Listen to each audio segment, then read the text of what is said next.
It was at a wedding for my college friend, James Dupree. He was marrying the girl he had been with for a while, but had kept it a secret from his parents, who would not have approved because she was Indian. No one really understood why they felt that way. His parents were not wealthy or snobbish. They were just regular folks with narrow views, having never traveled much beyond their hometown. They had some money because his dad managed betting shops for a rich family, though there were whispers about their business dealings. Still, college gossip is often just talk with little truth.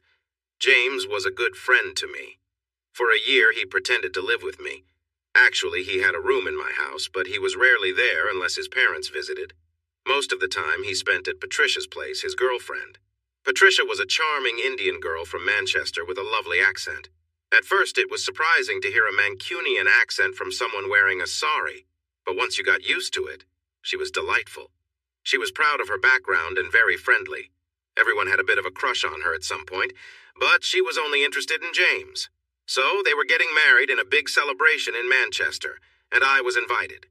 It had been about 3 years since graduation, and we were around 25 or 26 years old. By then, I was living in London and starting my job as a financial analyst. It was tough. London is a fantastic city with plenty of exciting things, but it can be hard if you're short on cash. I lived in a small flat in East London, close to the East Ham tube station. It was a mostly Indian neighborhood, which I liked because I enjoyed good curry, and there were plenty of restaurants. I chose my career in finance not because I was passionate about it, but because I thought it was a field where I could succeed with hard work. Creative work was never my strength. I could enjoy a good story or song, but I wouldn't know how to create one myself. I was good at taking information and numbers and organizing them based on certain rules, then figuring out what the information meant. Yes, I was one of those people who not only understood what the statistics teachers talked about, but could also picture it in my mind. Going into the money markets felt like the right path for me. It was either that or becoming an economist, but I didn't really get who hired an economist for their insights. It's nice to know why numbers look the way they do, but who actually pays for that kind of understanding? I thought economists made money mainly by writing books. At that time, I was still single, saying I was enjoying my freedom when people asked.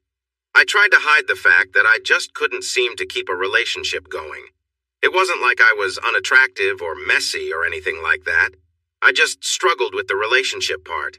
I didn't know what questions to ask or what interests to share. Honestly, I didn't understand what was wrong. If I did, I would have tried to change it. I never had the courage to ask any of the girls I'd dated what the issue was. I guess I was too proud. Who wants to ask someone why they decided to end things? That felt like a recipe for sadness and embarrassment. I had my share of experiences, some good and some not so good, but I never seemed to have the same wild stories that some of the other guys at work talked about. I suspected that some of them were exaggerating, but even if half of their stories were made up, the other half were about things that never happened to me. I didn't get picked up by someone while hitchhiking or have anything exciting happen to me on the train. I just sat there, looking out the window and trying to ignore some loud person on their phone, like everyone else. I didn't find myself in fancy places with mysterious people during a blackout. Instead, I was just trying to keep entertained on my phone while the battery ran low. Anyway, I don't want it to sound like I was or am a loser. Not at all. I had my adventures. I went downhill mountain biking in Scotland with friends.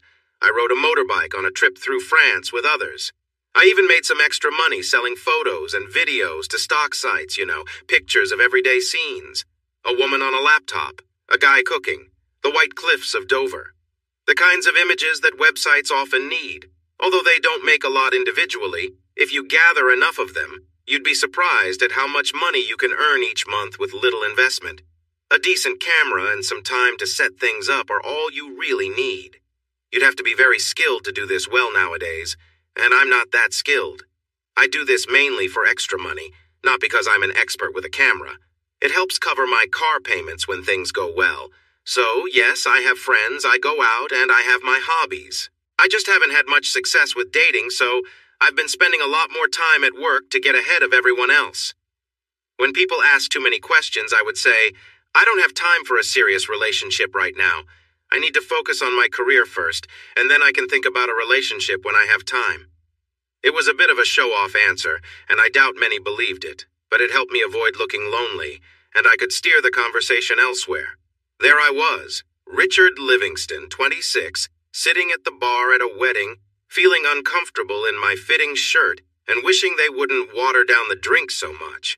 It was an open bar, which was expected, but still. They weren't pouring proper drinks, so I switched from gin and tonic to bottled beer, unsure if the gin had even made it into my drink. I wasn't part of the wedding party. I knew James, but we weren't that close. I recognized quite a few people there, but James had expanded his group of friends, and I didn't share much in common with the others from university. We exchanged the usual, "What are you up to now?" questions, with everyone pretending to be really interested, but then we ran out of things to discuss. Some of them were married, some had kids. There just wasn't much we had in common. So there I was at the bar, in my suit, smiling politely at everyone and wondering when it would be appropriate to leave without making it awkward for the newlyweds. I was reminding myself that at least it wasn't an all-out 3-day wedding celebration when I asked the bartender for a bottle of Stella Artois. That's when she sat down on the empty stool next to me. I glanced over and then quickly looked back at the bartender. She was stunning. Once you look, it's hard not to keep staring. But this time I was determined to play it cool. I definitely wasn't trying hard to look composed. Not me. No, I was calm and collected. Clarissa Ann McDonald, I would learn her middle name later, had short, silky brown hair that looked absolutely perfect, as if she had just stepped out of a hair care commercial. She had wide cheekbones, full red lips, and a big smile that showed off her straight white teeth. Her eyes were smaller than you might expect, and her thin eyebrows gave her a unique look. She was definitely someone who would catch your attention more than once, maybe even 4 times if she didn't see you staring. When she talked to you, she made you feel like you were the only person in the room. She didn't look around or seem distracted. She focused completely on you and your eyes. Now I understand why she did that, but back then it was something new for me. She could make you feel interesting and like you mattered. It was a big boost to my confidence when she chose to pay attention to me. She ordered a gin and tonic. I felt a bit uneasy when she did, so I leaned in and whispered, "Get a double, it's watered down." She nodded, understanding my advice. "Got it. Thanks for the tip." After she ordered, she turned around on the stool, her legs crossed. The green dress she wore shifted slightly, and I think she was aware of it.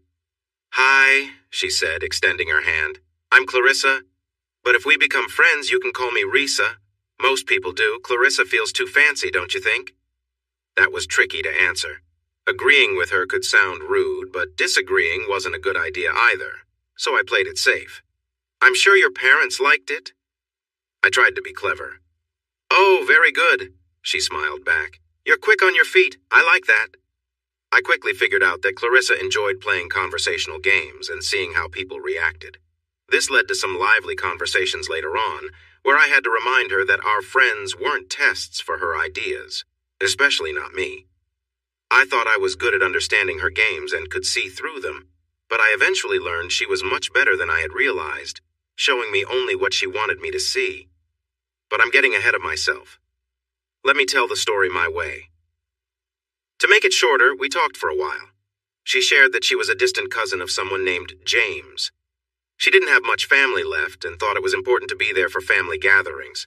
She had studied psychology, which was what her degree was in. She graduated from Cambridge with top marks and then started working for a big company called Xerox International, ignoring her actual degree. She smiled a little at that.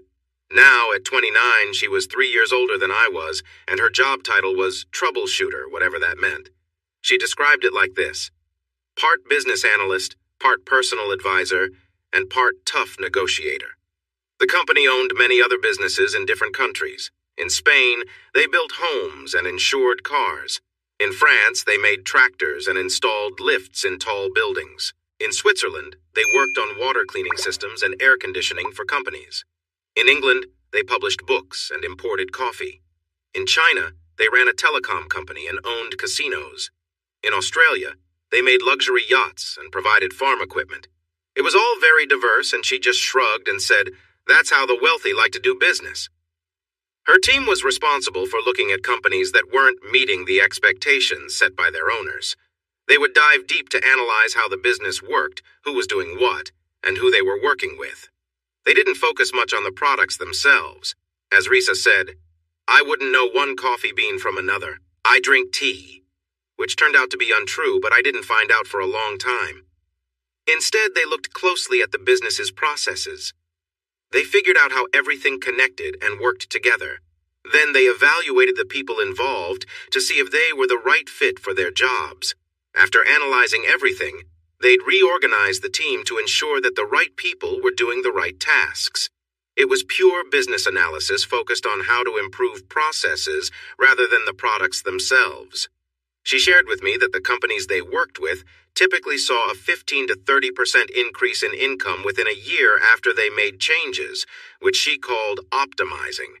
If a company didn't improve, it was either shut down or sold. However, the cost of all this experience was that her team traveled a lot for their work, which is why she was single.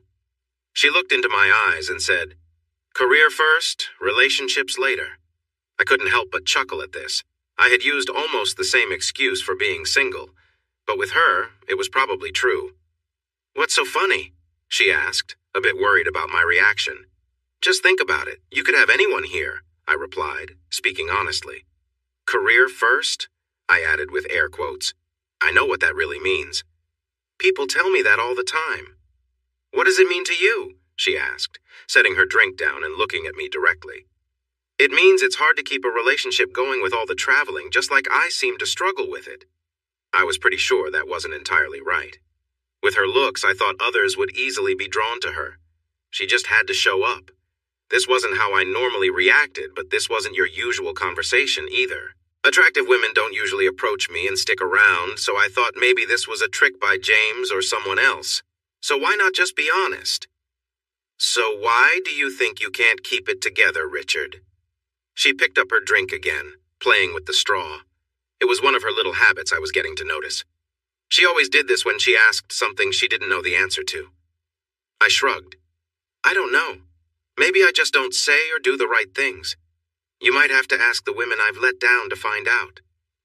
"And yet you're not blaming women? No bitter feelings?" "Bitter?"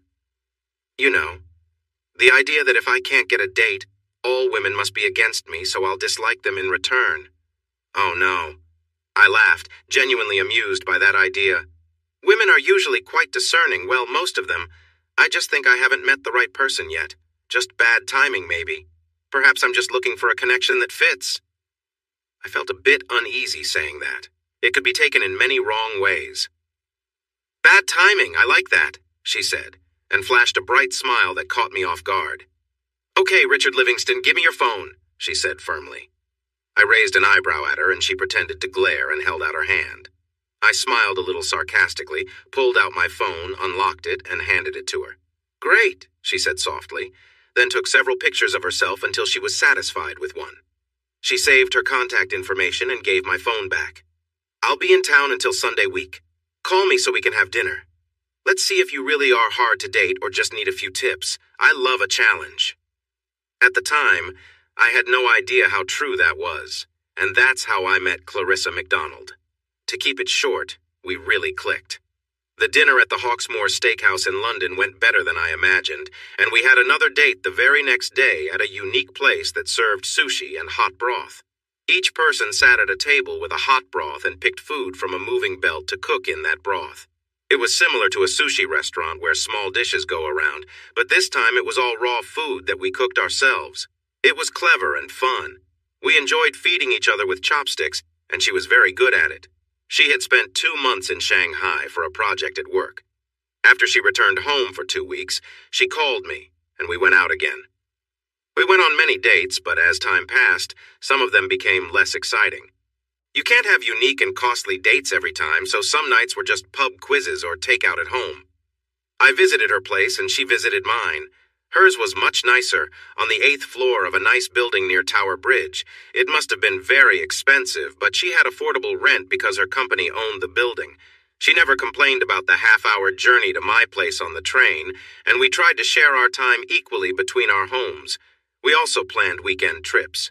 We went to places like Dorset, Cumbria, Kent, and even a few weekends in France, where I found out she spoke French fluently. Looking back, I'm surprised at how little I noticed and how she didn't share much about herself. I discovered things gradually, like her French skills. I had no idea until she spoke a lot of French to a bellboy in Paris who had been rude. She understood what he said and warned him about informing the management. I now realize that during all our travels and plans, I never thought to ask her about her French abilities. I just accepted it as another pleasant surprise. We were getting to know each other, and there were always new things to learn. That was exciting. However, it wouldn't turn out so well later. At that time, I was blissfully unaware, caught up in the joy of a happy relationship. And with such an amazing person, I felt like my patience had paid off. I believe that waiting and not rushing into things was the right choice. We can be quite naive when things are going well, can't we? Deep down, I knew things weren't as perfect as they seemed, but I didn't want to think too hard about it. My family liked her very much. Mom and Dad, who were quite elderly by then since I was born later in their lives, thought Clarissa was wonderful. I sensed they worried about me being single for too long, but I tried not to pay attention to that. Being an only child, I didn't have to worry about siblings not getting along with her. I only met her mother 2 times before our wedding. She was a kind woman from Herefordshire near Wales, who lived alone after her husband passed away. Clarissa was an only child too, so we both understood what that was like. I felt she wasn't overly excited about me, but she made it clear she supported Clarissa's choice. While we weren't close, she wasn't rude to me. She attended the wedding, but sadly passed away shortly after from an illness. Clarissa had to deal with everything, spending nearly 3 weeks clearing out her mother's house. In the end, we received enough inheritance to buy a home in Rickmansworth, northwest of London. It was a bit far from the city, but it was our home, and we loved it. It was a semi-detached house with a small garden, 3 bedrooms, a dining room, a kitchen, a separate living room, a nice bathroom, another bathroom downstairs, and even a single car garage. It wasn't huge, but it was ours. I joked about one of the bedrooms being ready for a nursery, but it was just a joke. We both agreed to wait until we were in our mid-30s to have children. I thought that was a bit late, but I wanted what made Clarissa happy more than anything. We were happy. At least, I know I was. I hoped she was too, but with what I know now, I can't be certain. I choose to believe she was happy. Otherwise, it would all feel meaningless. Well, maybe it was meaningless, but I need to hold on to the good parts to keep my sanity. I'm trying to give you a sense of our life to show how shocking everything that happened was for me. We were content, spending weekends reading news online, sharing interesting stories, and discussing them over lunch or while walking. We took short trips together. Clarissa called them our playful weekends, smiling as she said it. Once, she even had us check into a hotel under different names, which made it seem like we were being sneaky. Looking back, I wonder if there was a deeper reason for that. She traveled a lot for work and sometimes was gone for weeks, even a couple of months at a time. When she was away, I heard from her now and then. She made it clear that her job was important and wouldn't change just because we were together or married. When she was in the field, as she liked to say, all her focus was on her job. She would reach out to me when she had a moment to breathe. I understood that. As a market manager, I also had times when I was fully absorbed in my work. But her focus was stronger than mine. I accepted it as part of her career and didn't push her for more attention. I figured that forcing a decision about our relationship might not end well for me, especially if I made it a choice between her job and me. Besides, if we wanted to start a family, things would have to shift anyway, so I thought it best not to make a big deal out of it. Occasionally I voiced my concerns, and it usually ended with her feeling apologetic. She returned with thoughtful gifts. Once she got me a new racing bike and a training stand, which was fantastic. I had wanted one for a long time, but never had the extra money to buy it without feeling guilty. Even though I advised others on their finances, my income was modest, not the huge sums they had. I did all right, but I wasn't making a fortune. It usually took a lot of risk to build wealth, and that wasn't something I felt comfortable with. Plus, she often had nice bonuses when she came back, so I learned to take the good with the bad and not upset the balance too much. While she was away, I kept myself busy. On weekends, I would ride my bike in Scotland or Wales. Once I even attempted part of the Tour de France route with friends. That was a tough experience. The athletes who compete are incredibly fit, and I realized I didn't measure up. I found comfort in knowing my friends also felt worn out at the end of each day. After 4 years of marriage and 5 years since we first met at James's wedding, everything fell apart. I realized how unaware and naive I had been, how misled I really was. The impact of it all was significant, but I'll share the story, and you can decide for yourself. I had never been suspicious of Clarissa. I had met some of her colleagues a few times at various events, parties, holiday celebrations, and retirement gatherings. I even knew the receptionist at her office in Knightsbridge since I called there often. Clarissa had a work cell phone, but she couldn't use it during work hours. In fact, she had 2 phones, one for her job and one for personal use. She explained that her company faced real security concerns, which is why her work phone was specially protected, while the personal phone posed a risk and had to stay off and at the main desk during work. When she traveled for work, she left her personal phone at home. That's why I often had to wait for her to call me. Looking back, I realize how foolish I was. Who works as a business unit analyst and can't take a personal phone when traveling for work? It seems strange now, but at the time I accepted it. I did not know much about this part of her job, and she was Clarissa. I believed what she told me, thinking that was what a supportive partner should do. Her coworker seemed friendly enough. I never actually saw her office, but I didn't think much of it then. I was proud of my ambitious wife, who traveled a lot for work. She would send me selfies from her work phone in fancy lounges or on flights, usually when she returned home. She was achieving great things, and I enjoyed sharing in her success. That said, our relationship wasn't perfect. We had our disagreements and things that bothered us about each other, like all couples do.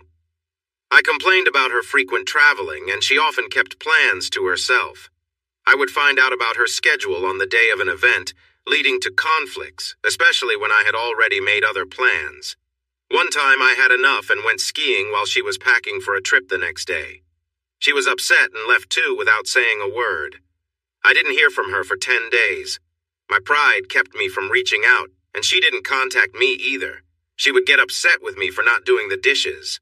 After long trips, she would come home to a messy house, and instead of relaxing, she would jump right into cleaning. That made things tense between us. One day I bought an old car without discussing it with her first. I planned to fix it up on weekends. When she found out, she was furious. In response, she bought expensive handbags and shoes that shocked me when I saw the bills. We had separate accounts, along with one for house expenses, but I couldn't help but wonder how much money she had not to mention. She spent over £15,000 in a moment, while I had saved for months for my car. What really frustrated me was when a trip to Madrid was canceled at the last minute. I had always wanted to go there. Honestly, I really hoped for a biking trip, but I knew Risa would not agree to that. So I settled for just a normal sightseeing trip. We had everything planned and paid for. Then, just 3 days before our departure, she came home looking down and said she couldn't go. Something had come up, and she promised she would make it up to me. She said the company would also make it up to us. I got really upset. For the first time, I thought about giving her an ultimatum, her job or me. I was angry, and she left on the day we were supposed to fly to Spain. She was in Germany, if you could believe that. The company did try to compensate us. They gave us first-class tickets to New York, and we spent a week there. Then we toured Washington, D.C., and drove north to see the fall colors in upstate New York, Connecticut, and Massachusetts. It was a nice time and didn't cost us anything. Still, I wanted to go to Spain, but it never happened. Now I understand why, but back then I was confused and angry. Clarissa often made decisions based on her feelings and then tried to find reasons to support those choices. She would organize facts to validate what she had decided. This was completely different from how I approached things, given my job, and it used to drive me crazy. I could see what she was doing, but I was too focused on my own issues to hold back my comments, which led to big arguments. I still believe I was right, but I've learned that being right and pointing it out to your spouse, especially when they are trying to justify a decision they have already made, are not the same. In many cases, it's better to stay quiet and let it go. We all learn in our own way. Some learn quickly, while others take longer, and some never learn at all. While everything wasn't always perfect between us, We had a strong enough bond to get through tough times. We were married. We had love, and love can overcome many things. Looking back, that thought feels a bit naive. So how did it all fall apart? It started with a night out that included dinner plans. It was Mother's Day, and although I knew Risa wasn't a mother yet, I decided it was time to seriously talk about having kids. I had made reservations at a nice restaurant and arranged for a special room. We planned to start with drinks in the cocktail lounge, then have dinner and maybe some dancing later. After that, we would relax in our room, where I had prepared champagne and chocolate-covered strawberries, which are one of her favorites. I wanted it to be a surprise, so I packed a bag for her. It included 2 of her favorite cocktail dresses, heels, perfume, makeup, and everything else she might need to feel nice while traveling. We took the train into the city, and she kept smirking at me and teasing that whatever I had planned better be good. When we walked into the Dorchester Hotel, her eyebrows went up in surprise. I finally got a smile that said, "Well, this could be all right." After checking in, I explained the plan to her. She gave me a wonderful kiss that hinted at good things later, and then we headed to dinner. But then things started to go wrong. I didn't realize right away what was happening, but I soon began to feel uneasy. We had some drinks, and then the manager guided us to our table. We looked at the menu, but when I glanced at Risa to ask what she wanted, I noticed her staring at something behind me. Her face was very pale under her makeup. I turned to see who it was, but apart from a group of men being seated, no one else seemed to be looking at us. I turned back to Risa to ask who she saw, but she had raised the menu again, hiding her face. "Are you okay?" I asked, worried. "I don't know," she replied, still looking at the menu. "I don't feel very well. Rich, can we just skip this? I really don't feel good all of a sudden." "Are you sure?"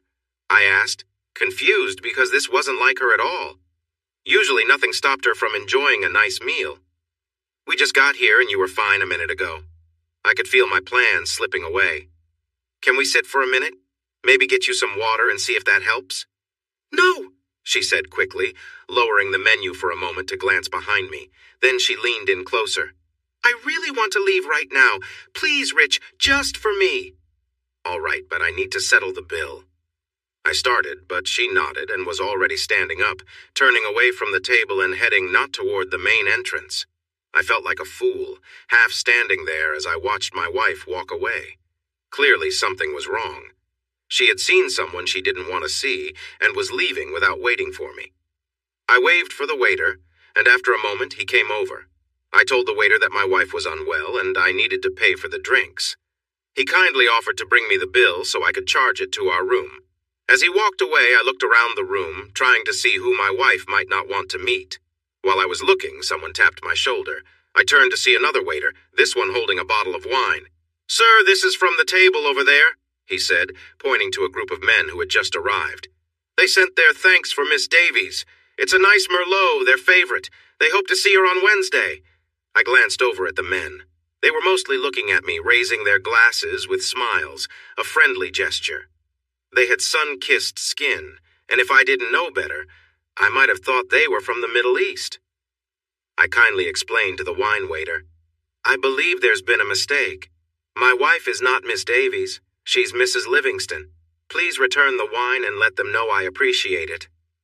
The first waiter came back with the bill and I signed it, adding a tip and our room number.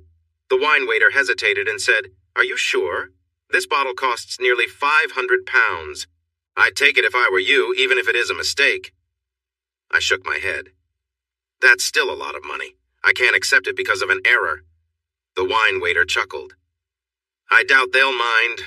They're all wealthy and this is nothing for them. They'll likely order more for dinner." That raised a question. "But I thought that was against their beliefs." "Usually, yes, but when they travel, they often follow local customs," he said, hinting at their behavior. I understood. It seemed that some people chose their beliefs based on the situation. "I see. Well, this still isn't Miss Davies, and I must find my wife," I replied, giving a nod to the group as I left. I exited the dining room, headed to the elevators, and returned to our room, hoping Clarissa would be there. She wasn't there, and that's when I started to think that something was wrong and unusual. She had seen those people, left quickly, and now they were mentioning someone called Miss Davies. I really didn't want to think too much about it, but even I couldn't ignore it. Still, I tried to convince myself it was just a mix-up. Of course, I did what anyone would do. I called her phone. It went straight to voicemail, which meant it was either turned off or she was somewhere without service like the underground. When I used the Find Your Phone app, there was no response. But interestingly, her last known location was at the hotel. This suggested she had turned off her phone rather than being on the subway. So, what should I do next? I had a lot of questions. Why had she left? Why not just come to our hotel room? If she wasn't feeling well, she wouldn't take the subway for nearly an hour when there was a paid room just above. If she wasn't sick, where had she gone? It was clear she had seen those men and wanted to avoid them. But what was this Miss Davies business about? And what about Wednesday? Clarissa sometimes had to work late or on weekends, but it didn't happen very often. In 4 years of marriage, it had been less than 10 times that she had to go into the office unexpectedly. I didn't know about anything happening on Wednesday, especially if she was the Miss Davies they thought she was. There clearly seemed to be a link unless it was just a coincidence that she was trying to escape from them. I sat at the table in the room, staring at the champagne and the chocolate-covered strawberries, trying to figure out what was going on and what to do next. I could go home or stay and wait for her. But then again, I didn't even know if she was going home.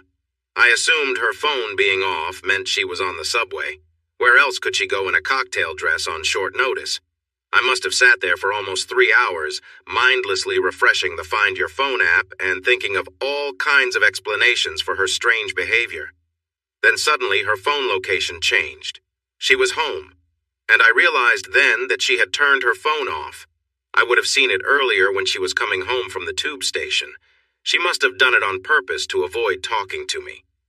So I couldn't be sure if she had gone home through the tube. After all, 3 hours had passed. The tube ride takes about 45 minutes with changes, and then a 15-minute walk at the other end. It seemed likely that she had gone somewhere else first. But where? The office?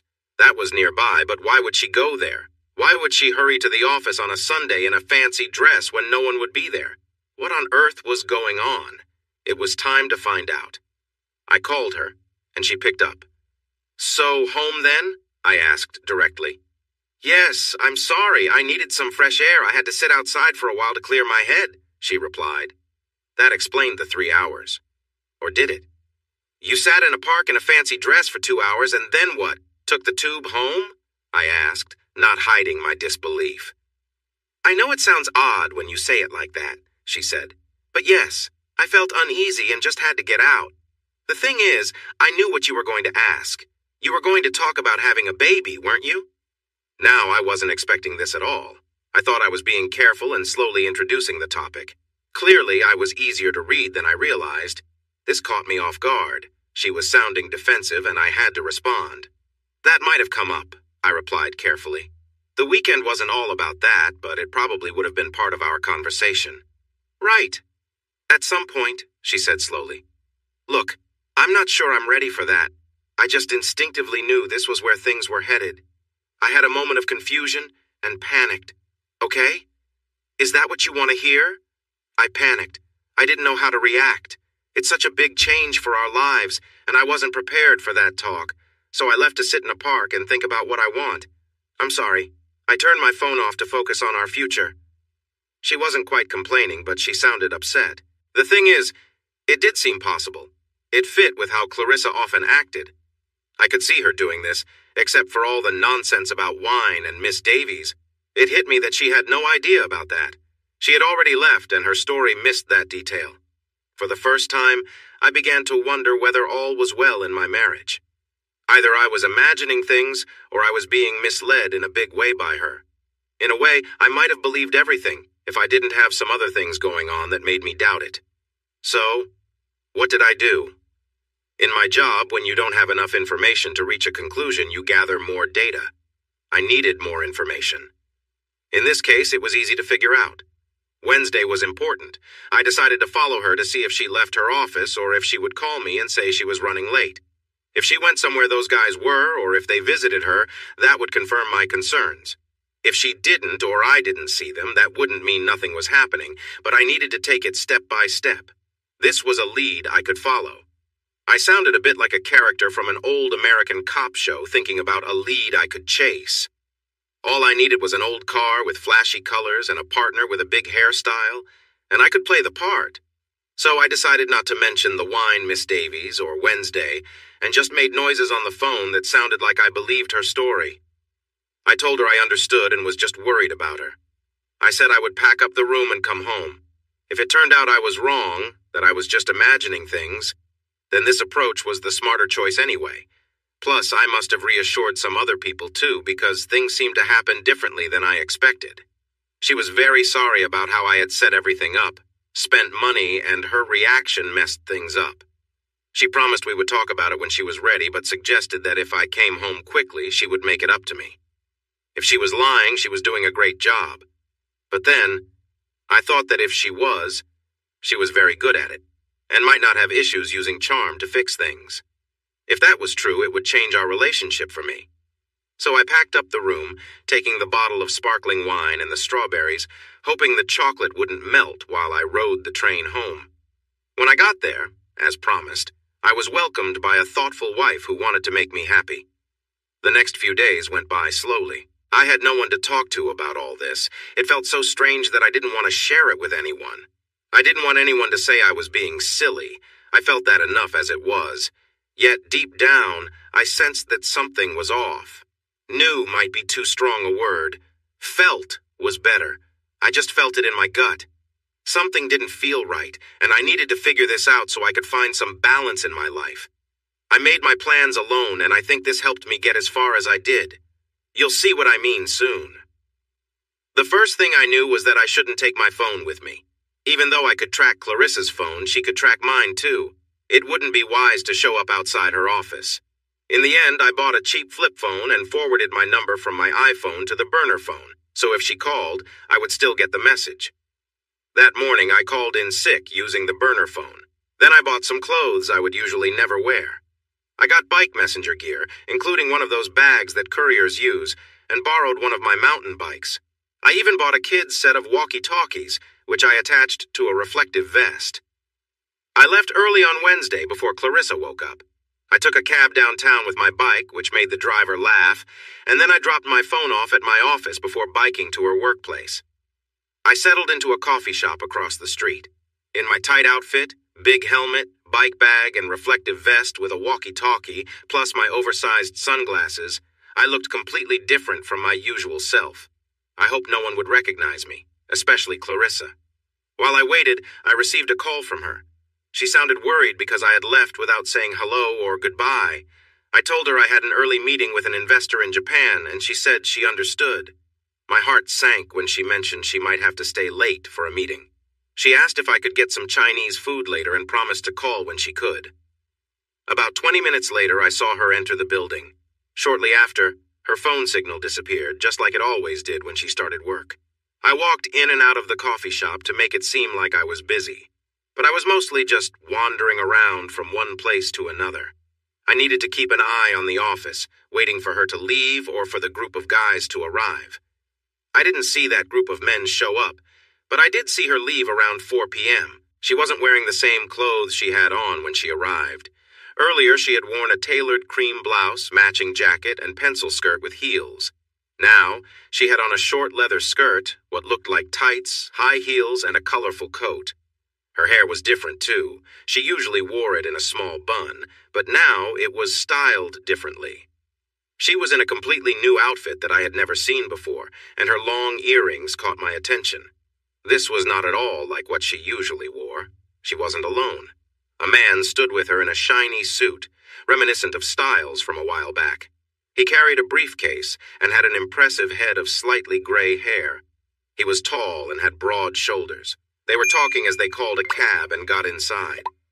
London is a busy city, filled with important happenings.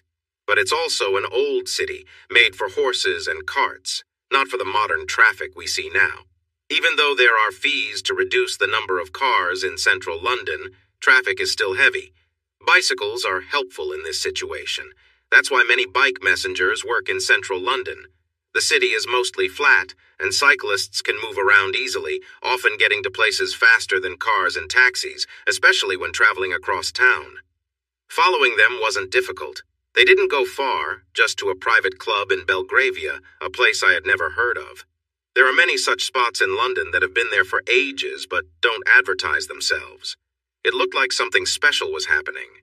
I stood across the street watching as several fancy cars dropped off well-dressed people, including a group I recognized from the Dorchester.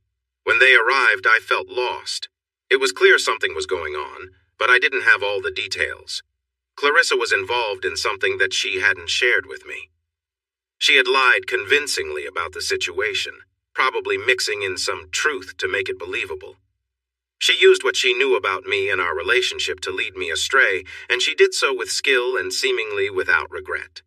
She was meeting people she didn't want me to know about, for reasons she kept to herself, and I had noticed. I had no idea who they were or what the meeting was about. But now I questioned everything in our relationship because she had deceived me so skillfully, almost as if she had practice. So, what should I do? Should I confront her when I see her at home? Should I try to find out what was really happening? How far would that get me? Was she involved with someone else? Was this about work? Or maybe both? Was she giving favors for a contract? Who was the other person? So many questions filled my mind. As I walked my bike along the sidewalk, I realized something important. She had lied to me so smoothly the other day that giving her time to think of a believable excuse was a mistake. I needed to act quickly. If I was going to find out the truth, I had to do it right then. I didn't know how long she would be inside with them. If I could catch them together, that would prove something was happening, and she wouldn't be able to lie with everyone there. I might finally learn the truth, or at least witness what was happening to help me figure it out. If I waited too long, she would just come up with a story, just like the last time. There were thoughts I didn't want to entertain, but they lingered. I had a problem. This was clearly a fancy, invitingly event, and I looked like a bike messenger. I couldn't get in like this. But then, I had an idea. I hurried to the nearest office building and asked at the front desk if there was a pickup for me. It was a smart move. Bike messengers were common, and at least one office might have a package for me. If I could find just one package, I could use it to help me get into the building where the event was happening. It was worth a shot. After visiting 4 buildings, I found a woman at a desk who handed me 3 packages without saying a word, barely glancing at her tablet. I put the packages in my bag and went back to the building where the event was. There were 2 entrances, one in front with security checking invitations and another on the side. I headed for the side entrance. I opened the door but was stopped by security. I pointed to my bag and said, "Where's the mail room? I have something for the managing director. He might be waiting for it for the event upstairs." The man looked me over and then nodded toward a door at the back of the atrium. "Thanks," I said quietly, walking past him and through the door, which opened automatically. I knew that I had to keep moving. Inside, I saw stairs and a hallway leading out back. I thought the hallway would lead to the mail room, and the stairs might take me to the event. At least I was inside now. I climbed the stairs, hoping there weren't any cameras and that if there were, nobody was watching at that moment. On the first landing, the door was locked, but the second one was open, so I walked through it. I was still dressed as a bike messenger, but I told myself I would pretend to be picking up something from a made-up office if anyone asked, and then I would leave quickly. As I entered, I immediately heard the sounds of a party. Moving around the corner, I paused when I saw a big man blocking the stairs. Thankfully, he was facing the crowd and didn't see me. I carefully leaned to the side to get a better look at the crowd. There were about 20 to 30 well-dressed people, mostly men in suits, gathered around. There were tables with snacks and a bar in the corner, along with waiters carrying trays of drinks. Then I spotted Clarissa. She was with a group of men, and one of them had his arm around her. He was taller than her, who was 5'9". The man who had come with her from the office was talking to another group across the room, without a briefcase. Clarissa was laughing and looking up at the man beside her. She even had her arm around him and was feeding him a strawberry. After he ate it, he leaned down to kiss her, and they shared a moment that felt very close.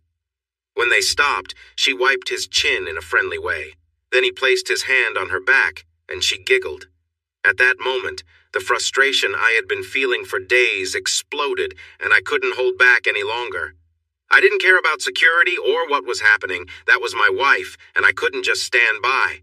I stepped around the big man and walked confidently toward the group, taking off my bike helmet and glasses as I went. Clarissa noticed me first. Her eyes widened in surprise. "What is going on here? Who are you?" I asked the man with his arm around her. "Clarissa, you have 1 second to tell me what's happening," I said, standing firmly with my hands on my hips. "Clarissa?" the tall man asked, looking confused and turning to my wife. "Who is?" Before he could finish, security showed up behind me and grabbed my shoulders. "That's my wife!" I exclaimed. "Who do you think you are?" I shouted, and everyone around us began to pay attention. "Sir, you need to," someone said behind me. "Rich, what are you?" Clarissa said, sounding confused, still holding on to the man beside her. Then everything turned chaotic. The man she was with looked down at her, and it seemed like he finally understood something. He pushed her away and yelled, "Ahmed!" In an instant, a man wearing a headdress rushed toward me, and then there was a loud noise, and he fell back. Another loud noise followed, and I felt a sharp pain in my leg. I collapsed, and Clarissa tried to help me up along with the man in the shiny suit, who was now holding a weapon. Smoke filled the air, and there were strong smells, people screaming, and everyone rushing around. I tried to stand, but my leg gave out. I looked down and saw blood on my hands. Had I been hurt? What was happening? "Come on, we need to find," Clarissa urged, putting her arm around me to lift me up. "Over there!" The man in the suit pointed towards a door across the room while still holding his weapon. Suddenly there was another loud noise, and he turned around, dropping to one knee, aiming toward a security guard who had a long gun. He shot, and the security guard fell. I was shocked at how loud everything was. It was nothing like the movies. Clarissa's friend was moving quickly, pointing his weapon in every direction, trying to watch for threats. People were screaming as the room started to clear out, with many heading for the main entrance that led to the lobby. We couldn't go that way. That would be too obvious, I thought. Wasn't that where the security was? "Help me," Clarissa whispered urgently to the man with the weapon. "Why? He's slowing us down. We have to think about our mission," he replied, looking between us. "No, we need to. Don't argue with me," Clarissa insisted. "Over there." He pointed again and then grasped my other arm, helping me to the door. He tried the handle, and to my surprise, the door opened. They pulled me into the room, and he closed the door, wedging a chair against the handle for extra security. "That won't keep them out for long," he warned, looking serious. We all took in our surroundings. It was a small office with a large window, a desk, chairs, and shelves full of books. "They won't come right away. They don't know how prepared we are yet, but they'll send someone to check it out," he explained. Clarissa nodded and pushed me down into one of the other chairs. "What a mess," she said bitterly. She glanced at me, shook her head, and then crouched down to examine my leg. It hurt a lot, and it didn't help when she ripped my leggings to see better. After feeling around my thigh, she turned to the other man and said, "It's not too serious. It went through the muscle but missed the main artery, thankfully. But he won't be running or walking much." The major sighed and walked over to the window. "We can leave now. There are enough places for us to climb down. The wall is our only nearby obstacle, and we're exposed. We should go while they are still outside, trying to assess our strength and equipment." "We can't just leave him behind," Clarissa protested. "Can we? He's a target. Well, one of them. He's not the mission, and he's in the way. He can't move, but we can. We shouldn't risk our mission for him. You know the rules. Sometimes collateral damage is acceptable. If necessary, we should do what we must to ensure he doesn't share anything." "I'm married to him," she replied, her voice tense. "No, you aren't," the major countered, looking at me with an icy expression. "You know it wasn't official." "What?" I asked weakly. "Clarissa, what?" She looked at me, her expression filled with pain. "Come on, Risa, we don't have time for this. I should take care of this now so we can leave," he said. "No!" she exclaimed, stepping between me and the major. He glared at her. I could still see his face around her. "What is happening?" I asked again. "Your wife is an MI6 agent. You're just too clueless to realize it," the major said, sounding scornful. "Major, one more word and—" Clarissa began, standing tall. You'll what? We might end up in a dangerous situation because of this mess, and we need to get out now. You can deal with me later if we survive, but right now we won't unless you act, and you know it. Clarissa, is this true? Are you? I asked, feeling weak. The blood was flowing from my wound, and the news I was hearing was just too overwhelming. She turned to me, her eyes filled with a mix of hardness and sadness. Look, yes, I'm a field agent. You've stumbled into something you shouldn't have. I can't even explain how you got here. You should never have approached this place. This isn't about you or us. What us? I said in pain, rubbing my injured leg as though that would ease the hurt. Yes, you're just a pawn, the major said, staring out the window without looking at me. You were chosen because you trust easily and believe what others say, and she could lead you anywhere without you questioning it. You are the perfect cover because no one would guess you are married to someone working in the field. Right now you are just a burden, and we need to leave, he repeated firmly. You're just trying to hurt him, Major, Clarissa said as she turned to face him, anger showing on her face. You're just trying to provoke him so that he gets angry with me. No, I want him to understand the truth, the major replied, testing the window lock, trying to push it open. Here's the thing, ma'am, he said, emphasizing the word ma'am in a very disrespectful way. I'm leaving, with or without you. He's not going anywhere. You can stay here with him or come with me. You know what you have to decide. Clarissa looked at me, her eyes filled with worry. Is it true? I asked, biting my lip against the growing pain in my leg, which was really starting to throb now. It's complicated, Rich. It's not... I understand, so that's it. An easy target. Well, you lasted 4 years, I guess. More than I ever had before, I said bitterly. Then I nodded at the major. Give me the gun, I said, holding out my other hand, trying to ignore the pain. He paused for a moment, looking at me and stopping his efforts to open the window. We could hear people moving outside the door. Time was running out. Why? He asked cautiously. So I can protect you.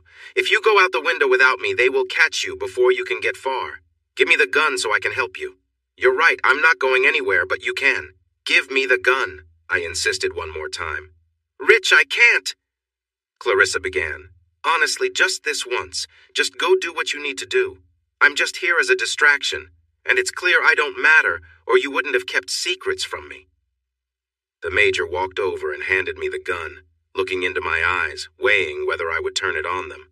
I took the gun and nodded, pointing to the window. Go now. Take the spy with you. For what it's worth, Clarissa, you did a good job. I really cared about you. Just go. I turned my head and faced the door, holding the gun out, willing my arm to stay steady. I heard her say, I'm sorry, Rich. The mission. That was the last thing she said to me.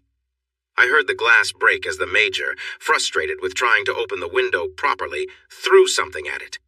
At the same time, I pulled the trigger, shooting a hole through the door, aiming high to warn anyone outside not to come in too quickly. I have no idea if they made it. I hope they did. I fired 2 more shots, high up so no one outside would get hurt, and held out for almost 3 minutes. Then suddenly, the door burst open and a loud sound filled the room, followed by a bright flash. I didn't remember anything after that. I awoke 3 days later, and what I later learned was the basement of the Saudi Arabian embassy. For the next week, I faced harsh treatment while the Saudi security tried to figure out who I was and why I was there. I decided right away to tell them the truth about myself and my connection to Clarissa. Naturally, they didn't believe me. Now I have injuries. I lost part of my ear and can barely see out of one eye. My nose is crooked from being broken. I have lost my molars, my left arm is weak, and I can't move my little and ring fingers well anymore. I can't walk properly because of an untreated injury in my leg. During the first questioning, they kept speaking in Arabic to see if I understood. I remember sitting in a chair while one man spoke to me, and another caused me pain with a sharp object. I think the man in front was trying to communicate a warning about what was happening behind me, and they wanted to see if I would react. I'm surprised I'm still mentally okay, though it's hard to tell. I felt so disconnected from reality that anything could have happened, and I might have just accepted it. I have been held in a small space for quite a long time, perhaps over a year now. Time feels unclear. I seem to be a problem for the Saudis. It turns out I interrupted an important operation involving British intelligence. Clarissa had been trying to gain information from someone linked to a previous incident, but when she recognized me and said my name, it changed everything. The Major thought security was coming for her, so he acted to protect her, which caused a fight where I got caught in the middle. Now that they have me, they might usually choose to make me disappear. However, following a major incident with an American journalist, a high-ranking Saudi official decided I should not be killed, just in case they needed me later for something important. They couldn't let me go, and there was no way for me to leave the embassy without someone noticing, so I was stuck in the basement. I was in a small space that allowed me to stand up, with a cot and a basic toilet that would be emptied once a day. I thought we were in the Saudi embassy, but I wasn't sure. In fact, I wasn't certain of anything, even what day it was. For a week, I was questioned repeatedly, giving them the same answers each time. By the end of that week, they told me my identity was erased. Clarissa MacDonald, also known as Livingston, was said to be dead, the same incident that was supposed to have claimed my life. My own government had abandoned me, just collateral damage.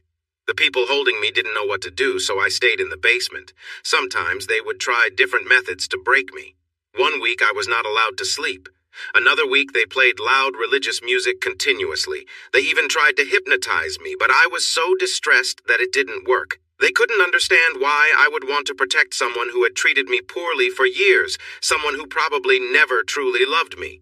I tried to explain, but the idea of true love for its own sake didn't make sense to them, so I stopped trying. The only one who was kind to me was one of the 3 guards who watched me day and night. His name was Saad. He was the only one who introduced himself. He occasionally brought a small TV at night, even though it was probably against the rules. He didn't watch the news, but I would catch glimpses of different shows. He also sneaked me some food from his own meals now and then, but this stopped when I heard someone yell at him. The regular food was dull and not enough, and I lost weight fast, making it impossible for me to fight back. I often found myself staring at the wall, wondering what Clarissa was doing. Who was she with? Did she still go by that name? I thought about what name might suit her better. I wondered if she ever thought of me, or if she knew I was still alive. I reflected on how blind I had been, going over our time together and searching for missed hints or trying to make sense of what had happened. So many questions filled my mind. Was that her real name? Was her mother really her mother? She had gone to manage her estate on her own. Could that have been true? Had she harmed others? Would she have harmed me if I had confronted her differently? Did she ever love me, or was it all just a lie? How had I become their target? What was the problem inside me that made it hard to have a real relationship? The only one I managed to have was built on a lie from the start. At some point, I stopped hoping for rescue. It was clear my captors were not going to let me go. I knew the king's warning not to harm me would not last forever. Someday they would just come in and hurt me. I even started to think about how they might do it. I wondered which would hurt the least and be the quickest. I honestly think I started to lose my mind. This is what happens when regular people are put in hopeless situations. They start to break down. And no one was more average or more of a loser than me. My wife's betrayal led to so much more pain, and I felt powerless to change it. Was she really my wife? Based on what the Major said, it didn't seem so. I felt like a tool for her, used and then discarded. But I didn't understand what an agent would need someone like me for anyway. To the whole world, I was gone. No one was searching for me. I was just someone everyone chose to ignore. The Saudis seemed to enjoy reminding me of this. They probably thought they could change my loyalty. But what was the point? I wasn't of any value. No one from the group Clarissa worked for would ever try to save me. Even if I escaped, I couldn't be trusted to speak freely.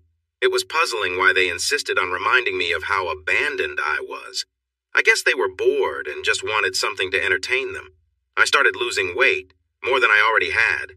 I was eating, but I didn't really care. What was the point?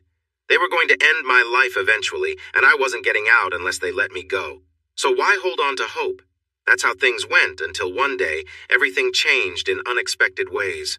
There was a commotion outside. I could hear it beginning even through the thick walls. Voices raised, chants, and loud noises.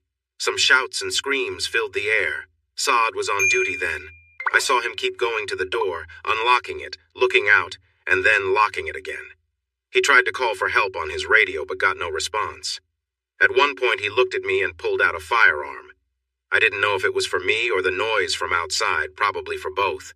They couldn't risk letting me walk out alive after what they had done to me. Then, suddenly, the door came crashing down, and the sound was so loud it nearly hurt my ears as I was thrown to the back of my cage. It took Saad's life immediately because he was next to the door when it happened. Thankfully, he didn't have a chance to hurt me first. People rushed through the door, but I barely noticed them since my mind was a mess. They were young, angry, and looking for trouble. Later, I learned this was part of an Arab Spring movement.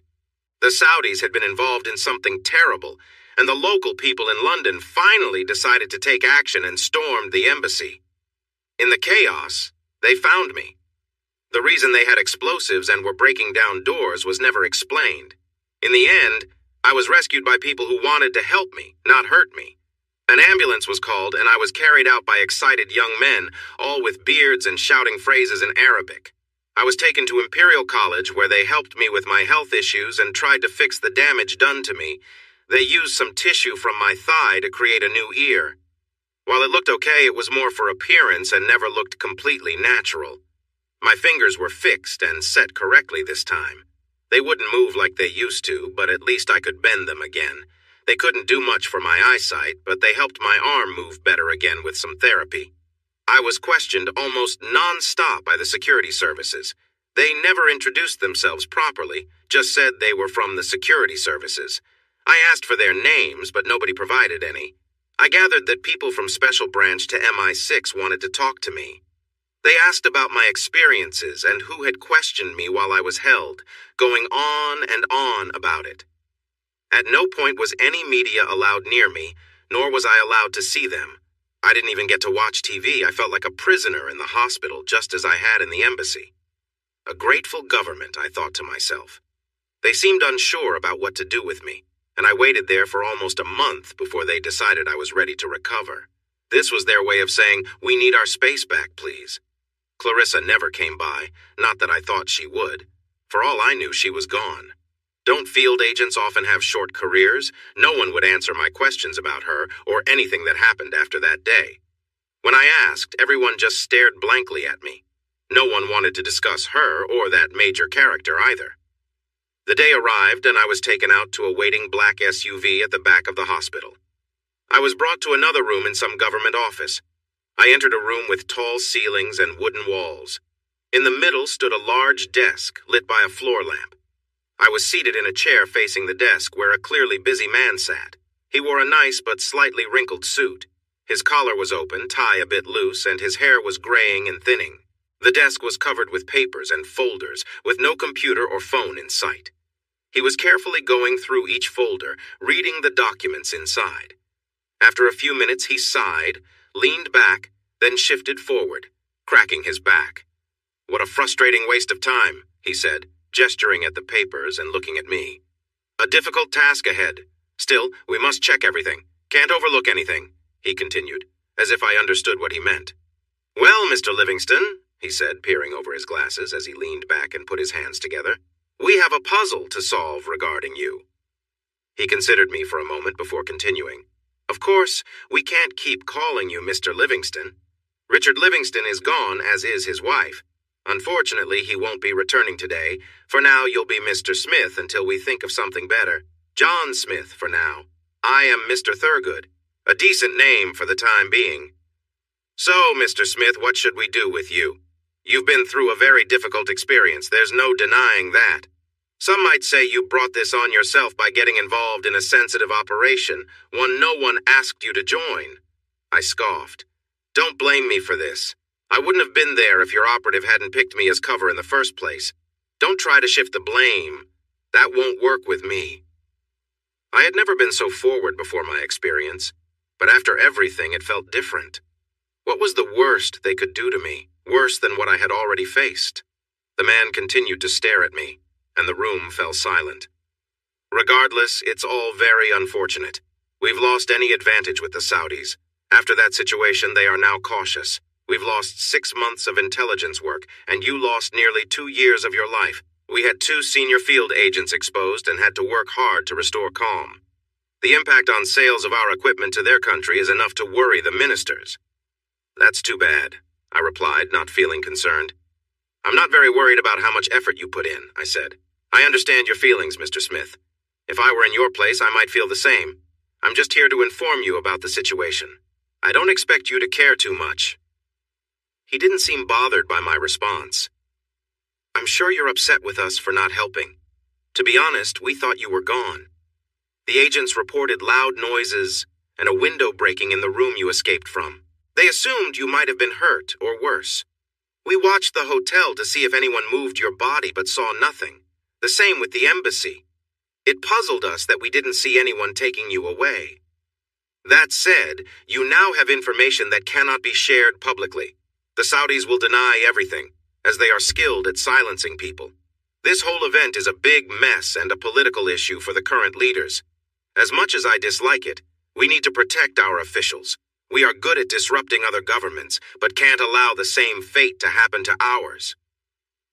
Then there's what you've experienced. I admit it's been tough for you. Our agent's harsh treatment directly caused the problems with the operation and your unfortunate situation with the Saudi government. Yes, we understand your struggle. You didn't ask for any of this, and you didn't deserve it. But what's done is done, and we need to find a way to move forward. He looked down and picked a specific paper from the folder on his desk, tossing it towards me. With that in mind, the UK government would like to offer you £8 million, tax-free, for your troubles. It comes with conditions, though. You'll need to sign a document to protect the UK government and its agencies from any legal action, and also a gag order preventing you from discussing this situation or how you received this amount. Do you understand what I'm saying, Mr. Smith? He leaned back, his head forward, casting a shadow across his face. I glanced at the paper. It had numbers, with the amount of 8 million highlighted. I think so. You were never here. I was never here. I was never a guest of the Saudi Arabian government, and I never got married either, right? That's correct. We will give you new papers, a new story, and a new name. Everything will be real since we are the ones who handle this type of thing. As for your marriage, Mr. Richard Livingston may have been married, but Mr. John Smith, or whoever you become, was not. Mr. Livingston is no longer with us, so his marriage ended long ago. He folded his hands and smiled in a creepy way. I'm glad you see how tricky this situation is, Mr. Smith. I want you to know that what happened to you with the Saudis is being dealt with. They are still facing consequences for that, I assure you. I can't share all the details, but rest assured it is happening. I know this might not give you much comfort right now, but your government is not ignoring this. They just expect me to move on? I said before I could hold back. Angering this man wouldn't help me. Though I wanted to lash out, I knew that wasn't the answer. I needed the money to rebuild my life since everything else was lost. Mr. Thurgood looked troubled. It's certainly a sad situation, Mr. Smith. I wish I could say more to make things better, but it is what it is. I hope the money helps ease your burdens. As I said, it's tax-free since it's in a bank in the Cayman Islands. Not only is it safe from your country's tax collectors, but even the American IRS can't touch it. Additionally, the UK government will provide you with private health care for all medical issues for the rest of your life, especially for injuries from the past 2 years. We feel responsible for that. Beyond this, I'm not sure what else we can do at this moment. What about my ex? Is she still around? Talking with her might help, what did you call it? Smooth things over? I didn't know what she would say to me, but I knew what I wanted to say to her. None of it was kind. I had spent a long time thinking about it. Mr. Thurgood looked even more troubled when I asked about her. I'm sorry, but I can't discuss Mrs. Livingston's current situation. I'm just a civil servant, and that's beyond my role. I can't confirm or deny where she is or what she's doing, nor can I arrange a meeting, even if it were possible. I will pass your request up the chain of command. You never know what might happen. Someone might have a good day. He made a note on a pad in front of him. That said, Mr. Smith, I can offer you one thing. It turns out that Mrs. Livingston took everything from the family home after your imagined passing, and all those belongings are in storage, available to you. Since you are an only child and your parents are older, there was no one else to inherit these things, so they are still sitting in the storage unit. Mrs. Livingston has said that she considers them all yours, and you can take anything you want from that storage. He then pulled out a few sheets of paper from the folder and handed them over the desk, tossing a pen on top of them. "This is a copy of the Official Secrets Act, and I need you to sign it. This ensures your silence about these matters, something I trust we won't need to enforce, will we, Mr. Smith? The other document releases the UK government from any legal claims regarding these unfortunate events. If you could please sign these, we will arrange for you to stay at the Savoy, with the bill already paid for the next 60 days, giving you ample time to decide your next moves. We will be in touch regarding access to the storage and details on how to reach us about the money and medical coverage we discussed." I signed the Secrets Act, knowing it was standard procedure. Then I picked up the other form and started reading it. While I did that, Mr. Thurgood continued. "Now, as I mentioned briefly before, these benefits come with conditions. You can never go back to your old life, Mr. Smith. That means no contact with anyone from before.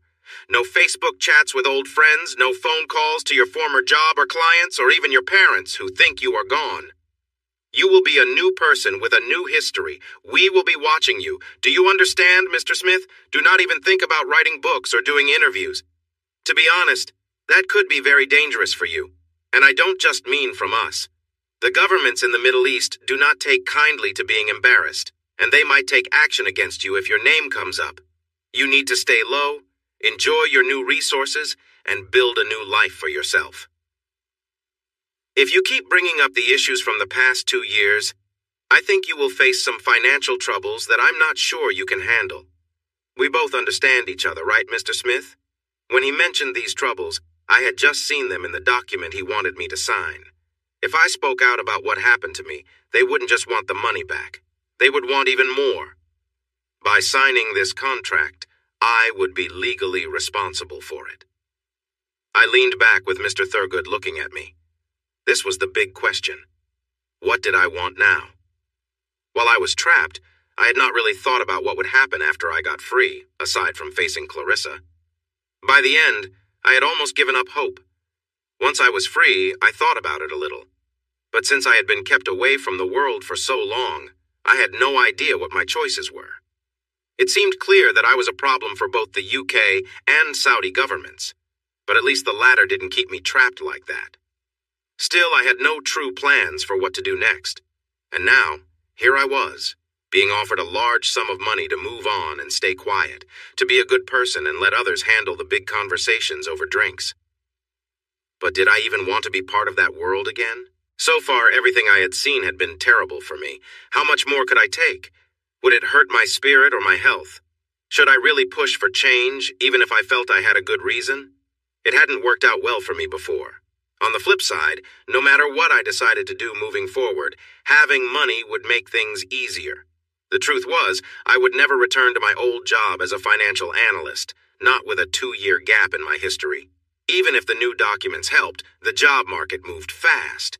If you were away for almost 2 years, especially while being isolated in an embassy, facing an interview would be tough. I also doubted the UK government would give me any references for the time I was away or even before that. I couldn't exactly call on real references now, as one of them was gone. Even if they did help, I wasn't sure they'd hold up if someone called for a job reference. You need real experience for that. No, I couldn't go back to managing money unless it was just for myself. This was the only thing I really knew how to do for work. So, about the money? What were the terms? Were they really that strict? Would my choices cause problems for anyone? Probably just me. I understood their point about being a target. I believed them. I had experienced the hospitality of the Saudis once, and I didn't want to go through that again. I knew that next time wouldn't end well for me. Thinking back, it was probably best to sign the papers, take the money, and disappear. I didn't need to decide right away. There was still time for that. I glanced at Mr. Thurgood, who I believed had noticed my thoughts changing on my face. Clarissa often said I was easy to read. She could always tell what I was thinking.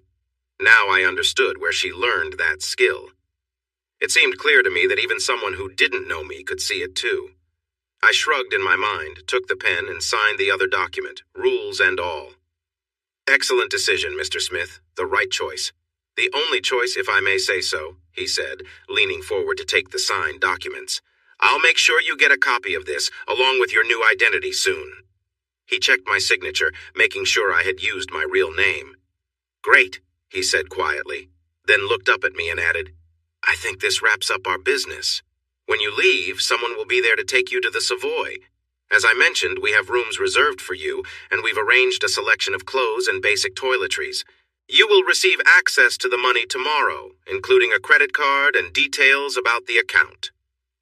As I stood to leave, he looked at me more seriously and said, Mr. Smith, one more thing.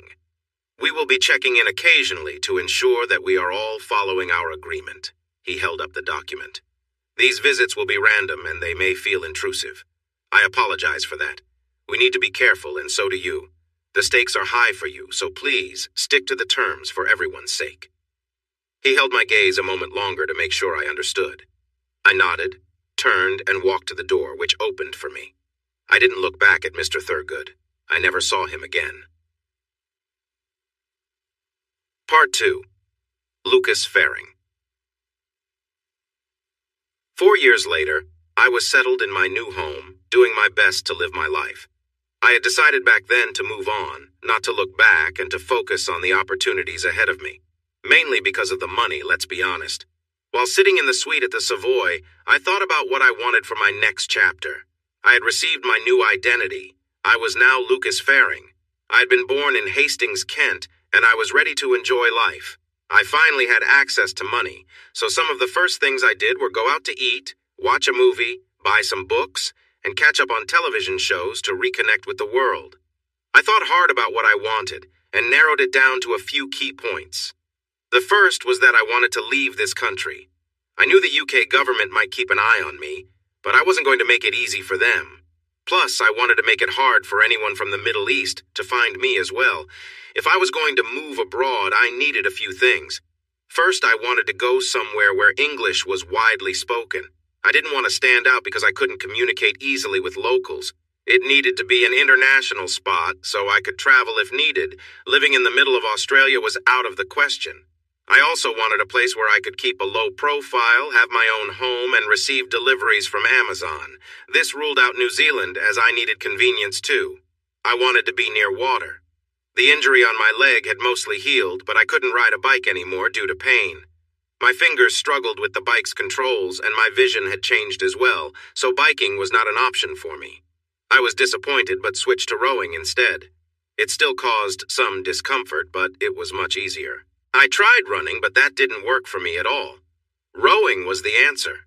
I learned that rowing on water lifted my spirits much more than doing it at home, so being near water was important. I wanted a place that was not too hot or too cold. It had to be close to a city, but not right in the middle of it. I wanted a home that felt a little secluded, but not so difficult to reach that I needed a helicopter or a boat. My trust in people had changed, and I wasn't keen on forming close connections again. However, I still wanted to be close enough to visit restaurants, see movies, and shop at places like Asda or Walmart, as it turned out. In the end, I found myself in the good old US of A, specifically in Maryland, just outside the city of Salisbury. I bought a place near the water, right off the Wicomico River, which lead into the Tangier Sound and, eventually, the Chesapeake Bay. It suited my needs just fine. It was close enough to Salisbury to enjoy some city life, yet far enough away to have my own space. It also had electricity and clean water. Surprisingly, my cell phone worked well here, unlike some places. I even had satellite internet, which allowed me to watch Netflix and more. During my research, I found out that if I brought $500,000 into the country, I could get a green card right away. So, after transferring $500 from my bank in the Cayman Islands, I received my green card within 6 months of moving to the U.S. I settled into a 3-bedroom house with a big kitchen that had bay windows overlooking a small dock. The property was on 3.5 acres, with a private driveway winding through a small wooded area. My nearest neighbor was at least 1/4 mile away and not visible. Across the bay, I could see a house far in the distance, just a tiny sparkle of lights. The master bedroom had skylights with covers that could open and close. It was wonderful to lie in bed at night, gazing at the stars above, so bright due to the low amount of light nearby. I even bought a nice telescope for stargazing. I upgraded the kitchen, made sure the entire house had internet, installed speakers throughout, and checked everything in the house to fix any issues, including putting on a new roof. I was quite pleased with how it all turned out. The home had a nice wraparound deck, and the master bedroom had a small balcony. I also had a hot tub put in for the chilly evenings. With plenty of natural light, I made a small greenhouse on one side for vegetables that would survive the cold winters and set up a grilling area on the other side. I took a few pieces of furniture from the house Clarissa and I had shared, but ultimately I only kept 6 items and donated the rest. I took the double lounger where we spent many evenings watching TV together, a side table my parents had given me through my grandmother, some plates from another grandparent, and a table we found at an estate sale designed for plants. Looking through the belongings, I realized I had no keepsakes from Clarissa's family, no gifts or anything meaningful, which was a big sign I had completely missed. For transportation, I had a Kia SUV, a small single rowing boat, a larger fishing boat with an outboard motor, and a small Harley-Davidson motorcycle that I used from time to time. The house had a 2-car garage outside and a small boathouse at the end of the dock, just big enough to keep the fishing boat safe during winter. I spent my days trying out different hobbies. I decided that if I worked again, it would be something I truly wanted, not just a job I had to do. I didn't focus on my old finances, but I did use what I learned to manage my own money. The funds from the UK moved through several accounts at different banks, and by the time they reached a bank in Jersey, no one could trace them anymore. It was my money, and I felt secure knowing it was safe. I attempted to learn how to fish, but found it a little too sad for my liking. It took a perfect day and mood for me to take the larger boat out and try my hand at it. I enjoyed rowing, and I did that every day if I could. On stormy days or during the cold winter months, I would use the machine in the second bedroom while watching episodes of Stargate SG-1 on the big TV mounted there. I continued with photography, but now it was just for fun. I even started astrophotography after realizing that I could turn the telescope I'd bought into a big lens for my digital Canon. It was great to get back into that, even if I no longer focused on stock photography. I did sell some prints of the moon and other planets. I tried writing too, thinking it was something people in my situation might do. However, I quickly confirmed that financial management was a better path for me since my writing wasn't very good. I gave that up and bought a Kindle Paperwhite instead to read what others had written. My reading material changed quite a bit. In the past, I mostly read fiction, especially adventure or science fiction. Now I found myself drawn to nonfiction, especially books about the intelligence field. I wanted to learn more about Clarissa's world and what her work was like. I tried bowling, but my leg and fingers made it hard to be competitive.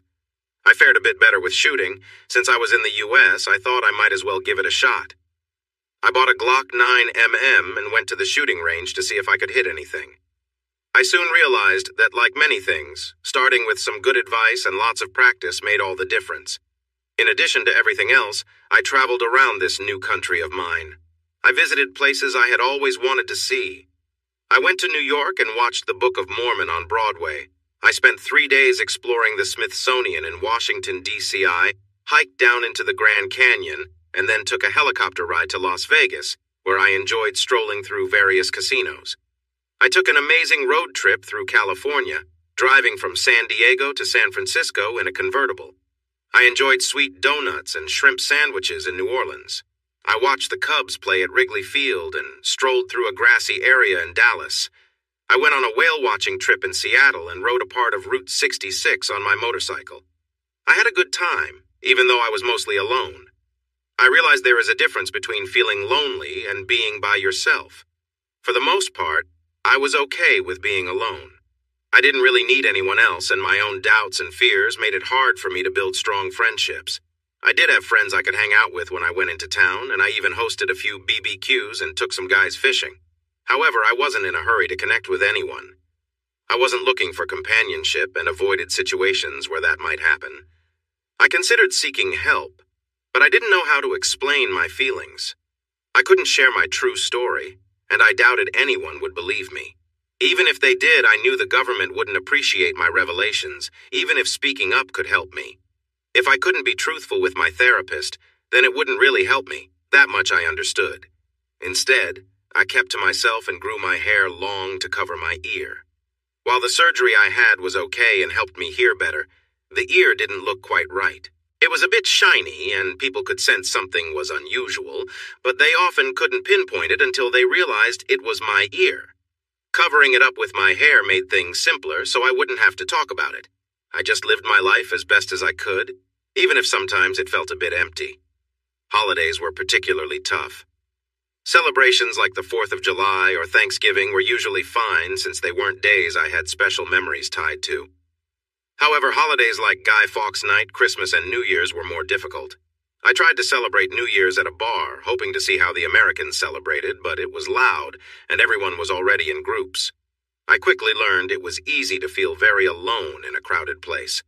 I mention all these details so you can understand my state of mind and what my life was like when the first of 3 important events that changed my life after moving to the USA took place. The first event happened suddenly, and it gave me context that I didn't realize I needed. I thought I had left that part of my life behind, but past experiences have a way of coming back to the surface. I think I need to read less Deepak Chopra and more Stephen King. It was a Sunday in May. The cold winter was behind us and the weather was just right, not too warm or too cool. I had driven to a small diner on the edge of Salisbury, known for its great breakfast. I enjoyed my muesli, followed by a delicious omelet filled with ham, lobster, mushrooms, and avocado. Yes, even here. I had just paid my bill and tipped Mabel, the waitress, $15 when I heard a familiar voice behind me. Without thinking, I turned around. I recognized it because it was another British accent, and I hadn't heard one in months. As an expat, I couldn't help but take notice. The voice was one I had heard once before, just for a few minutes, yet it stuck in my mind like ancient drawings on cave walls. It was the Major. When I turned, I saw him standing near a booth with a woman and 2 children. He looked at me while also talking to them. "Lucas," he said, surprised, using my assumed name. "I had no idea you were around." He stepped closer, wrapped his arms around me for a quick hug, and whispered, "Play along, follow my lead." Then he stepped back with a big smile. "If you're here and found me, it must be something important, right?" His smile faded as he looked at the blonde woman who had just come out of the booth, seeming upset. The 2 children were with her, one barely walking and the other around 3 or 4 years old, staring up at me. They looked like little versions of the Major. Was this his family? I found that surprising. I didn't think field agents were allowed to have families. "Dear, this is Lucas Faring. He's a client of sorts. If he tracked me down here, he must have something important to share." "Is this work, Daryl? We had an agreement." Her voice was sharp and annoyed, her arms crossed, showing her displeasure. "Yes, I'm sorry, dear. I need to handle this. It's not my choice. My old friend Lucas here clearly needs to tell me something important, and it may affect other things happening. I promise, just an hour, maybe an hour and a half, tops." He seemed to plead with her. A field agent worried about his wife. She glared at me and asked, "Is this true? You couldn't just leave him alone on his vacation?" I didn't get a chance to respond. I just raised my hands, unsure of what to say. But Daryl, the Major, arrived first. "Don't blame him, hun, that's not right. Whatever's happening is important and might affect other things. You know there are a lot of issues right now. We probably just need to take a step back from one of them, right, Lucas?" I nodded and stayed quiet. It felt safer that way. "Take the kids and check out that farmer's market down the street with all those interesting stalls. Please. I know this isn't what we had in mind, but it's just for an hour and a half. It's clearly important. I will meet you back here in 90 minutes. His tone was part pleading, part commanding. I might have respected it if I didn't know he was skilled at this sort of thing. His wife sniffed and simply said, "Keys." The Major dug them out of his coat pocket, handed them over and said, "I'll text you when I'm on my way. You can come back here, okay? Kids, behave for your mother. I'll be back soon." Then he turned to me. "Okay, Lucas, this is your time. Shall we?" He pointed towards the door. I nodded again and started to leave. "Oh, wait," he said as his family moved past me. "Need to pay the bill first," he joked, holding up his wallet with a grin. I followed him to the desk as he paid quickly, watching out the window while his family got into a small SUV and drove off. "Okay," he said, facing me again. I know you have questions, and I'm here to help. I have about 90 minutes, so let's find a private place to talk. We stepped outside, and I was glad I had taken the SUV instead of the motorcycle that morning. Unsure of what was happening, we climbed in, and I decided the best route was home. It was only 10 minutes away, and I had a nice deck that faced the water, providing some peace. The major seemed to know about my place, as he said, "Let's go see your view. I hear it's nice, with the water and all." I kept quiet while we drove. I had learned from my past that sometimes it's best not to share more than needed. Let him do the talking. He didn't say much during the drive, which was fine since I was deep in thought.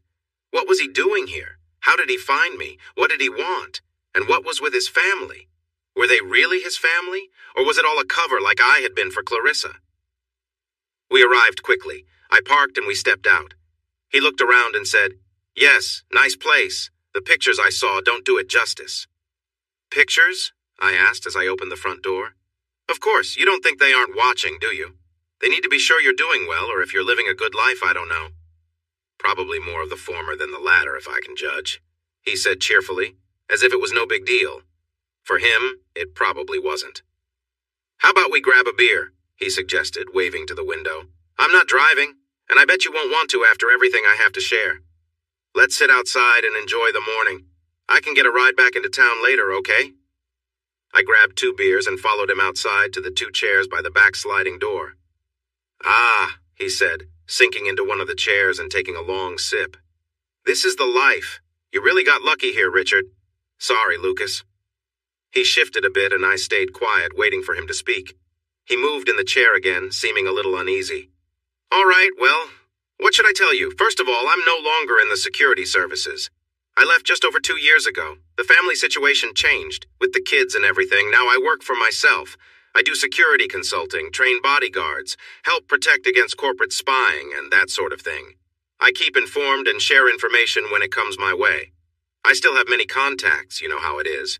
Not officially working for anyone, but unofficially working for a lot of people. It keeps me busy and makes sure I have income." He paused to take another sip before continuing. "My wife knows about my past work and understands some of what I do now, which is why she wasn't shocked when you showed up. That sort of thing happens. She's just upset it happened during our vacation. And yes, this wasn't a coincidence, as you might have guessed. I came here specifically to see you."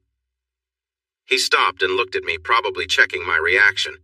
Given the last time we met, I wasn't exactly happy to see him. He noticed that. "Listen, I'm not here to hurt you or upset your peace. I'm here because, well, when we last met, my mindset was different. A lot has changed since then. Family, my job, everything. I see things differently now. I know I said some things that were technically true but meant to hurt, and I apologize for that. I thought about how I felt. Did it matter? Not really to me, but it might to him. Whatever." Seeing I hadn't yelled at him yet, he continued, "Lucas, there's some background you need to understand about who Clarissa is. Well, she probably is, but I'm not. This is confusing. Let me explain how things are in the world. You'll understand better if I explain." He leaned back, took a sip of his beer, and gazed out over the water past my property. "I worked for MI6 for a long time, just like Clarissa. Some of what she told you about her past is true, but some is not. Her mother passed away when Clarissa was 7. She never met her father, who died in the Navy during the Falklands War. The woman you met was a retired staff member who still helped us with minor jobs and cover stories, just like she did for you. Clarissa and I were both recruited while we were at university. I attended Hertfordshire University. She is older than me by 2 years. Most field agents come from military backgrounds, often from intelligence groups. I came through the Army, while Clarissa joined without prior experience, although she has a rank in the Air Force. It's a holdover from the World War II Special Operations executive. In the field, rank doesn't carry much weight. I've had to give orders to generals, and they follow them because they understand my experience. Clarissa currently holds the rank of colonel, which is quite high for someone still working in the field. She might reach general one day, but that would likely mean she's working behind a desk instead of being active in the field. So how do I fit into all this? I asked, finally interrupting. Doesn't seem like she needs a husband. To explain that, I have to share more background. There's a lot to understand about how things ended up this way. He paused, took another large sip of his beer, and looked at the bottle to check how much was left. Clearly, it wasn't enough. "This is thirsty work. Maybe I should grab another?" "Go ahead and get it yourself," I said, taking small sips from mine. He gave me a wry smile and went into the kitchen, coming back with another bottle. Once he settled down, he continued. "All right, Lucas. I don't know how much you understand about being a field agent for British intelligence, but it's not like it is shown on TV or in movies. We don't go out looking for supervillains or having countless adventures, and we don't just eliminate people without thought. Field agents, or operators as we call ourselves, are used thoughtfully for specific situations. We recruit particular targets, for instance. Once a person is recruited, they work with a handler who reports to a spy master. That person manages a certain group of assets. These can be anyone from an office cleaner to the partner of an officer, or even the officer themselves with various roles in between. We look for opportunities, whether it's for money, ideas, or personal connections. Everyone we work with has something we can use, and it's our job to find it and make it work. That's part of being an operator. We do other jobs too. We help people get out of tough situations where things are unsafe, but they still matter to us. Sometimes we are called in to get information that someone can't give us for various reasons. I think you can see that an operator's job can be quite broad. We aren't pretend spies, but we have skills and face very risky situations. And at some point, luck can run out. We all know that when we step in. But we are all very enthusiastic and proud, yet between you and me we can also be a bit self-centered. We think we are better than our rivals and want to show it. The leaders know this and use it. Now that I look back, it's clearer to me. However, this job is also very isolating. You can't talk about it with just anyone, only with other operators. You learn to bend the truth and it becomes a habit. You often keep people away from what's real as you see it. You can become suspicious, but sometimes for good reasons. The main issue is that you lose touch with regular people. You can't be honest with anyone, even your family. On top of that, you can learn so much about anyone, thanks to technology that others don't have, and your job is to outsmart the other side. It's no surprise that, over time, field agents drift away from the very society they are trying to protect. You'll hear a lot about how brave these operators are, risking their lives for freedom and the common good, but that's not always true. You quickly forget the people you're trying to help because you feel so different from them. It turns into a focus on the mission, trying to outsmart the other side, who are much like you. The goal becomes its own reason. It's not about seeing the bigger picture because you hardly ever do. You end up doing what the politicians want at that moment, trying to outdo your rivals and prove that you are more skilled. That's what it really is, a constant battle to prove who's better, regardless of the situation. Inside this force, thoughts like this become widely accepted and common. It fosters a strong us versus them attitude. He paused, took a drink, and gazed into the distance. Many operators stay stuck in that way of thinking. He sighed and added, "But I broke free. Thankfully. Anyway, in an environment like this, it's no surprise that many people burn out or become too stressed. When someone has a breakdown, it's not like in the movies. They don't become evil or try to take control of the world. Instead, they often mentally check out and might start writing their life stories with strange ideas or promoting odd theories. They don't turn into villains, but become a challenge to deal with, losing valuable team members that need to be replaced. So, how do we fix this? That's where you come in, or people like you. The thinking was that if individuals are feeling disconnected from others, they need reminders of who they are working for. They need to feel a connection to the people around them, like you. So, I was what? An emotional supporter? I replied, both intrigued and shocked. Well, you could see it that way, the major said slowly. The real aim was more to help ground the operators in reality. They needed to understand what life is like for everyone else. An outlet to be normal, whatever that means. Operators live in a world that isn't really normal. Everything feels like an act. They hide their true feelings. The idea was that they should have a part of life where they don't have to act. A space to relax and be themselves instead of who they think they should be to do their job. You understand, right? I did. It felt off, but yes, I got it. You were part of the pilot program. Clarissa and a few other operators were assigned to find a partner, someone they could really connect with. Someone they didn't have to pretend to be an operator around. She went through several people before she met you. You turned out to be, as she said, just what she needed. Yes, I know, he added as I felt upset by his words. I understand that wasn't a kind way to describe you, but at that moment we all thought this project was foolish and treated it like a task. We approached it like a mission to finish but didn't really invest emotionally. We did what we were told, and then, well, the higher-ups knew we wouldn't take it seriously, but they thought a real relationship couldn't exist without genuine feelings, right? You can't treat someone badly and expect things to work. You have to treat them as if they matter, and eventually that feeling becomes real. At least, that was the idea. He took a sip and looked at me seriously. And you know what? It actually worked. It did for Clarissa, and it did for me too. You can see how it still affects me. Does it matter if it worked for me? I asked, picking up my bottle again, not really caring what he thought. It's nice that I was chosen. Was I just the right kind of naive? Too trusting? Just a bit too clueless to ask questions or notice anything? Well, that's where things went wrong, isn't it? The plan focused on the skilled operators who needed a lot of training and were a bit fragile, not on the people like you who supported them. Honestly, that part was not thought through very well. Some of what you just said is unfortunately true. The partner needed to be someone who wasn't naturally suspicious, someone who would trust once a relationship was built. Not foolish, just not very observant. I'm sorry, but you fit that description, and more importantly, Clarissa liked you right from the start. They did a thorough check on you to ensure you were who you claimed to be. Even a personality study was done so Clarissa would know how to work with you. They figured out what might upset you and when she needed to adapt. A kind of guide for the relationship, if you will. We all had one for our potential partners. Wow, I said, feeling bitter. Well, again, I know it sounds terrible, but you need to see it from a different angle. They were trying to make your relationship smoother. Their goal was to remove friction before it started. If every couple had something like this before they got together, think how many more successful relationships there could be.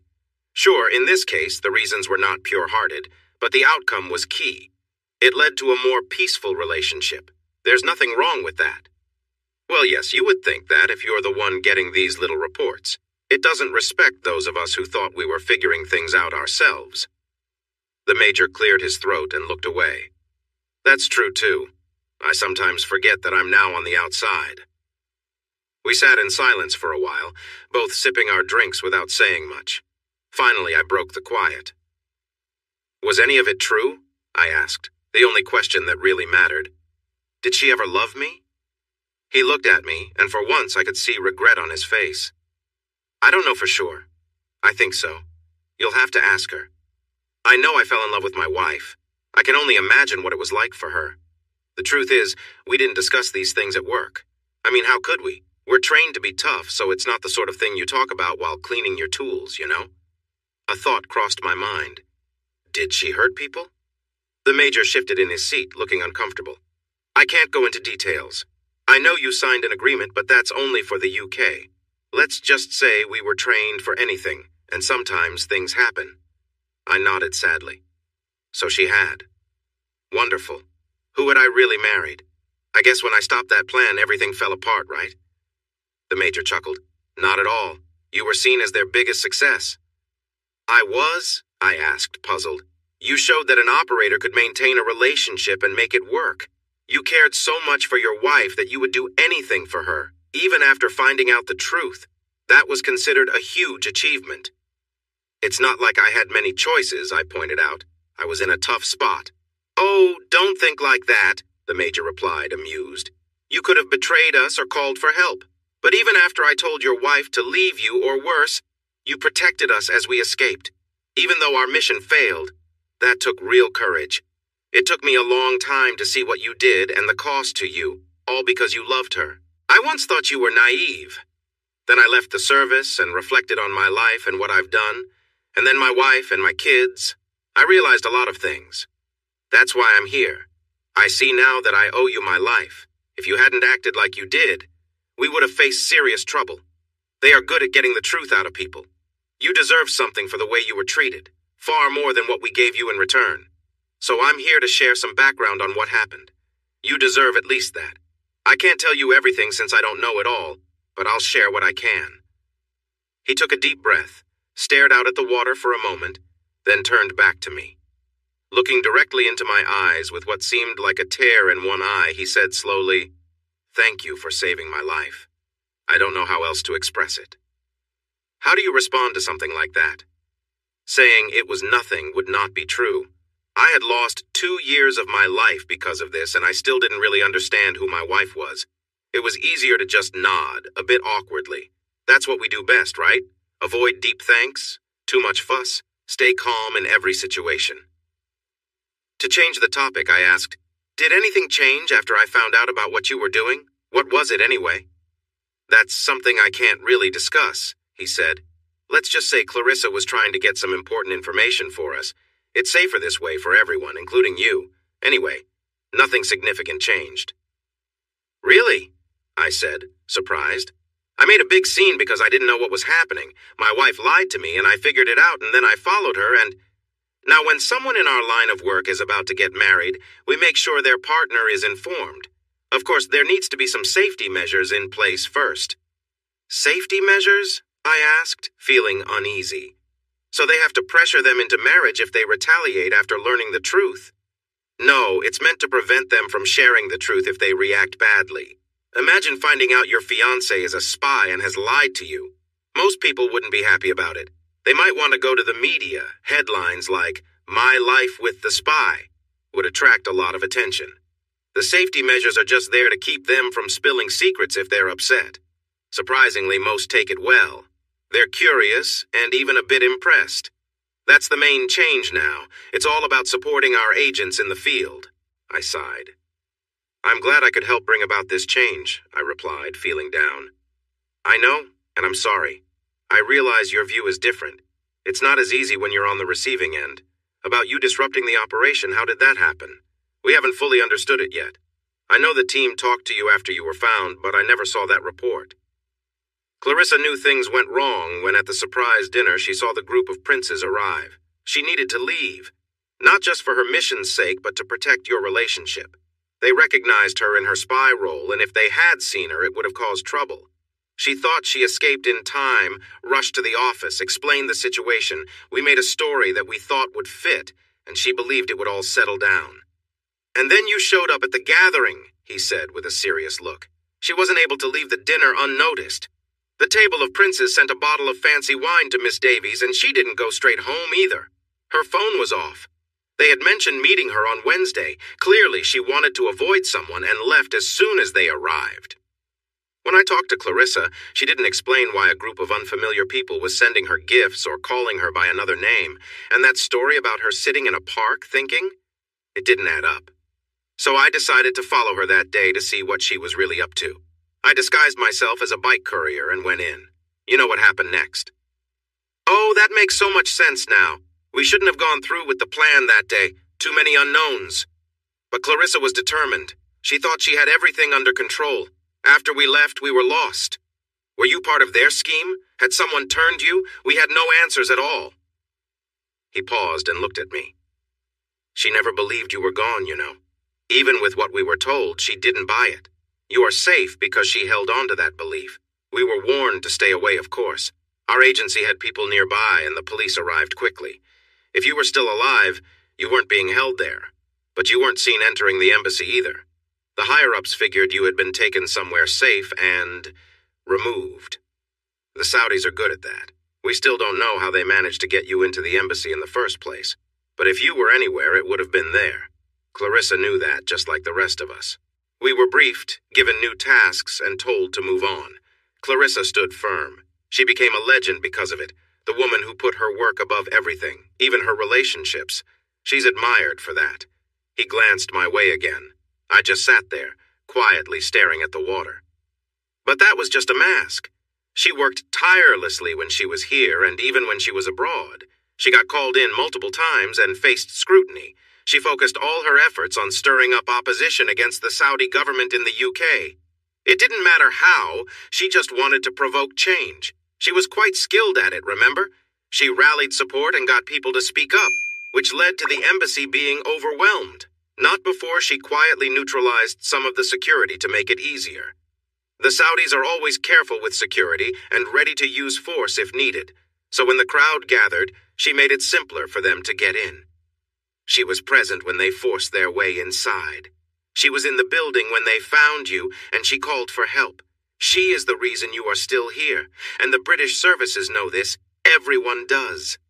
But no one will call her out on it. It's all just ignored. You came back and the government had to decide what to do with you. They made a real effort to help you. They understand what you went through and didn't want to make it worse. If Clarissa had even a hint that you weren't being looked after, well, she's a powerful figure in that group. She would have been watching everything closely. He paused, unsure of what to say next. I took a moment to think about everything he had shared. Some of it felt right, but I wasn't sure how it changed my feelings at that moment. So, if she cares so much, where is she? I asked, looking straight at him. Why are you telling me all this instead of her? He shifted again, picked up another bottle, opened it, and took a long drink. Because she's scared. She's afraid of you, he replied after some time. Oh, I find that hard to believe, I said, rolling my eyes. A strong, secret agent woman who shakes up countries? Why would she be afraid of me? Because I think she cares for you. You represent everything she feels she has failed at. From the beginning, she controlled the situation. She misled you. She hurt you in ways that matter, especially while you were still together. When her choices put you in danger, she turned away. What she did, without concern, makes her question everything she stands for. It shows her true self, a risk-taker who only thinks about her own excitement, not about who gets hurt. She can't face you because it would show her what she has done, so she won't. She'll follow the reports and pull strings from behind the scenes, but she can't meet you in person or she would have to confront her own actions. He paused for a moment, taking another drink. At least that's my take on it, he said, burping after finishing. What do I know? You should ask her yourself if you ever get the chance. She'll be truthful with you when she won't be with anyone else. Is she? I hesitated for a moment. Did I really want the answer? Is she still with the government? You know, as an agent? Last I heard, yes. She told me she was training the next generation of agents. Apparently they are quite afraid of her because of her reputation. I nodded, even though I wasn't sure why. Figures. She won't talk about you, you know. When people ask, she avoids the topic. It's like you're a closed subject, even to her supervisors. I think everyone has learned not to ask about that anymore. Is she seeing anyone? I asked, unsure if I actually wanted to know. It's hard to say with her. She keeps everything private. There's nothing scheduled, though, so if she is, it's a secret. But I doubt it. I do know she has stopped some of her past activities. Do I even want to know what you mean by that? I replied, taking a drink. Probably not, the Major said with a small smile. He looked at his watch and sighed. Well, I have to go. Fiona will only wait so long. She's already a bit annoyed with me. He took out his phone and opened an app. Just calling a ride. You don't have to drive me. You probably just want to think about what we talked about. He fiddled with his phone for a moment and then said, There, the car will be here in 8 minutes. He looked at me and said slowly, Look, Lucas, I can't apologize for her or her choices, but it might help if you see her as a bit of a victim, too. I made a noise of disbelief and said, Really? Yes, she chose this path, but it has cost her. She has no husband, no kids, and no chance of that now. Her only family is her colleagues, and many don't make it. It's tough to get too close, you know. He paused and finished his drink. She didn't want this. She was put in this position. She was ordered to deceive you. I know she did it, and that hurts your relationship, but think about this. First, you had a good relationship with her until the truth came out. You thought she was everything you wanted, right? He looked at me until I nodded hesitantly. Second, if you want to be angry at those who believed manipulating you was okay. She didn't want to mislead you, but she had to do her job. And she did a good job of it, keeping you safe from what she really faced. He paused again, watching me closely. I didn't nod this time. I had my own thoughts. Finally, they were right. She became more grounded because of you. She was determined to protect what she had. You were her motivation. I believe she truly cared for you. It seems like you both loved each other, but things just didn't align right in your lives. It's unfortunate, and I'm sorry for what happened. For what they did to you, for what she did to you, and for my part in it." His phone buzzed, and he checked it quickly. "My ride is here. I need to go now. You won't see me again, Lucas, but thank you for giving me a second chance. I hope things get better for you too. Start living your life and leave the past behind. There is so much more life ahead, my friend. Thanks for the drink."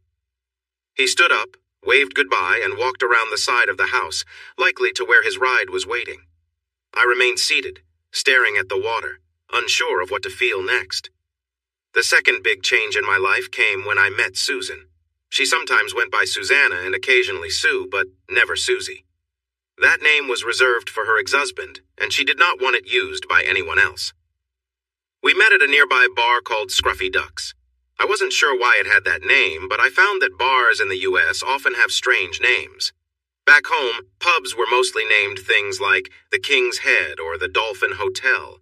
Here, they were more unique. One was called Irwin's Bar, while another clever name was Whiskey A Go-Go. This one was Scruffy Ducks.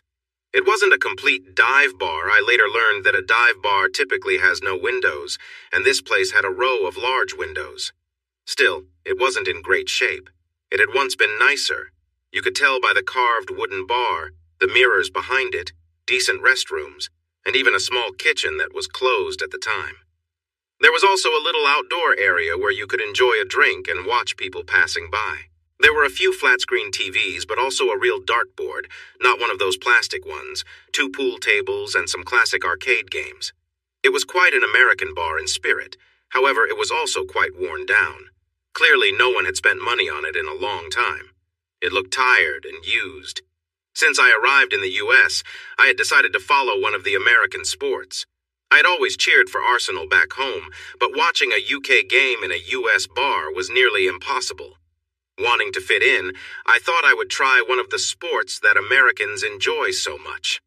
I considered baseball, but after attending a game, I realized 2 things. First, it was very similar to a game called Rounders that kids play back home. The rules were almost the same. Sure, the ball was harder and the bat was longer, but it felt familiar. The second realization was that people at the game spent as much time talking and socializing as they did paying attention to the field.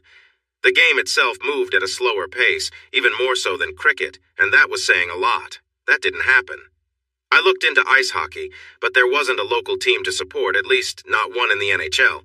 So I had to choose between the NFL or the NBA. I considered the Philadelphia Eagles, but I didn't really understand the NFL rules or strategies. It looked a bit like rugby, but it wasn't, so I skipped that. This left me with the NBA. The closest teams were the Philadelphia 76 ERs or the Washington Wizards, but they hadn't been doing well in recent years. So I decided to watch as many games as I could before choosing a team to follow. Every true fan knows that you usually watch games with other people. But I didn't have friends to join me, so I went to a bar. I ended up at Scruffy Ducks. The staff there were not very friendly, but the drinks were cheap, and the regulars were calm, even when they had a few. One good thing was that I could ride my motorbike there since it was just a couple of miles away on back roads. This meant I could have a drink and still feel safe riding home. Unless it was raining heavily, then I would take an Uber. I had visited the bar a few times when I met Sue. She came in while I was sitting with some regulars, listening to their thoughts on NBA teams. She joined us because she knew everyone there. After we were introduced, she started sharing her views on NBA teams, players, and stadiums. She was quite lively. She had red hair, though I found out later it was dyed. She was a few years older than me, but didn't look it, reminding me of a younger version of a famous singer. Her face showed experience, and her personality was bold. She never held back on her opinions and didn't care much about what others thought. I saw her again a few days later when I stopped by for a drink. The more I came, the more often I noticed her there. At first, I wondered if she had a drinking problem because she was there so much, until I learned more about her. After that first meeting, she would often come over to where I was sitting with her drink and chat with me. We had some enjoyable conversations about our backgrounds. Because she was from the USA and I was from the UK, we had very different stories to share. I taught her about shows like The Magic Roundabout, Trumpton, and Blue Peter, and she told me about Sears Toughskins, Captain Kangaroo, and Schoolhouse Rock. We talked about sports, movies, and all kinds of topics. I had forgotten how nice it was to spend time with a beautiful woman and just relax. I might have talked too much, but it felt good. I learned more about her life. She actually owned the bar, at least on paper. She and her ex had owned it together after she got it from her father. He had joined her in running it for a while, but he turned out to be a poor landlord and had a bad gambling habit. He got caught up in a poker game in Boston and lost a lot of money. When he returned to Salisbury, he thought he was safe. But the people he owed money to found him, as he wasn't careful about hiding. They came looking for what he owed, and things got very rough. He couldn't back up his big talk when it mattered, and it caused a lot of trouble for both of them. Eventually, he left in the night, took their money, and disappeared along with his truck, leaving her behind. She then had to face the loan sharks looking for their share. Since they couldn't find him, they targeted her instead. She had been pushed around before they forced her to sign over more than half of the bar to them. That made them the main owners, but she was still responsible since her name was on the loans. Every couple of weeks, half of the bar's alcohol orders disappeared, taken away without her knowing what happened to it. She tried to get help from the local police, but they asked her to prove everything. When she couldn't, they lost interest. She suspected that the group she was dealing with had connections with the police, so she felt stuck. Still, she wasn't going to give up easily. This bar belonged to her father, and she cared about it deeply. 49% of a bar is better than nothing, she said, and took a drink to cheer herself up. She wasn't allowed to run the bar anymore. The new owners put their own people in charge and did the bare minimum to keep it open without spending money on repairs. But Susan was determined to fight for what was hers. She cleaned up every morning and made sure there was enough drinks ordered. Sometimes she worked behind the bar when needed. Her story was a sad one. Her ex-husband never returned, and she divorced him for leaving 2 years after he left. Since then, she hadn't been interested in or had time for any kind of serious relationship. I shared my own story with her. My wife had led a secret life, and when I found out, I was hurt and needed a long time to recover. I ended up with a good financial outcome and now enjoyed a comfortable life by the water, just outside Salisbury. She accepted my story without much question. I explained the scar on my leg, the eye issue, and the trouble with my fingers by saying motorbike accident. She never asked about my ear, if she even noticed it. Somehow we became a couple. It felt strange because we never had a conversation where we declared, "We are together, we are in love." It just happened naturally. Our connection was not overwhelmingly passionate, but we had our moments. She liked to take the lead. We never discussed moving in together, we just started doing things side by side. We enjoyed dinners, movies, and took a trip to Washington, D.C. to see some shows. We even vacationed together in Florida. It became clear to our friends that we were a couple because we received invitations to events as a pair. Yet we never labeled ourselves as something more than just enjoying each other's company. We kept our own homes and didn't depend on each other too much. She had her own hobbies, and I kept to mine. We never discussed being exclusive, but I felt that I was committed, and I sensed she was too. I didn't hear about any other men in her life, and no one spoke of her being seen with anyone else.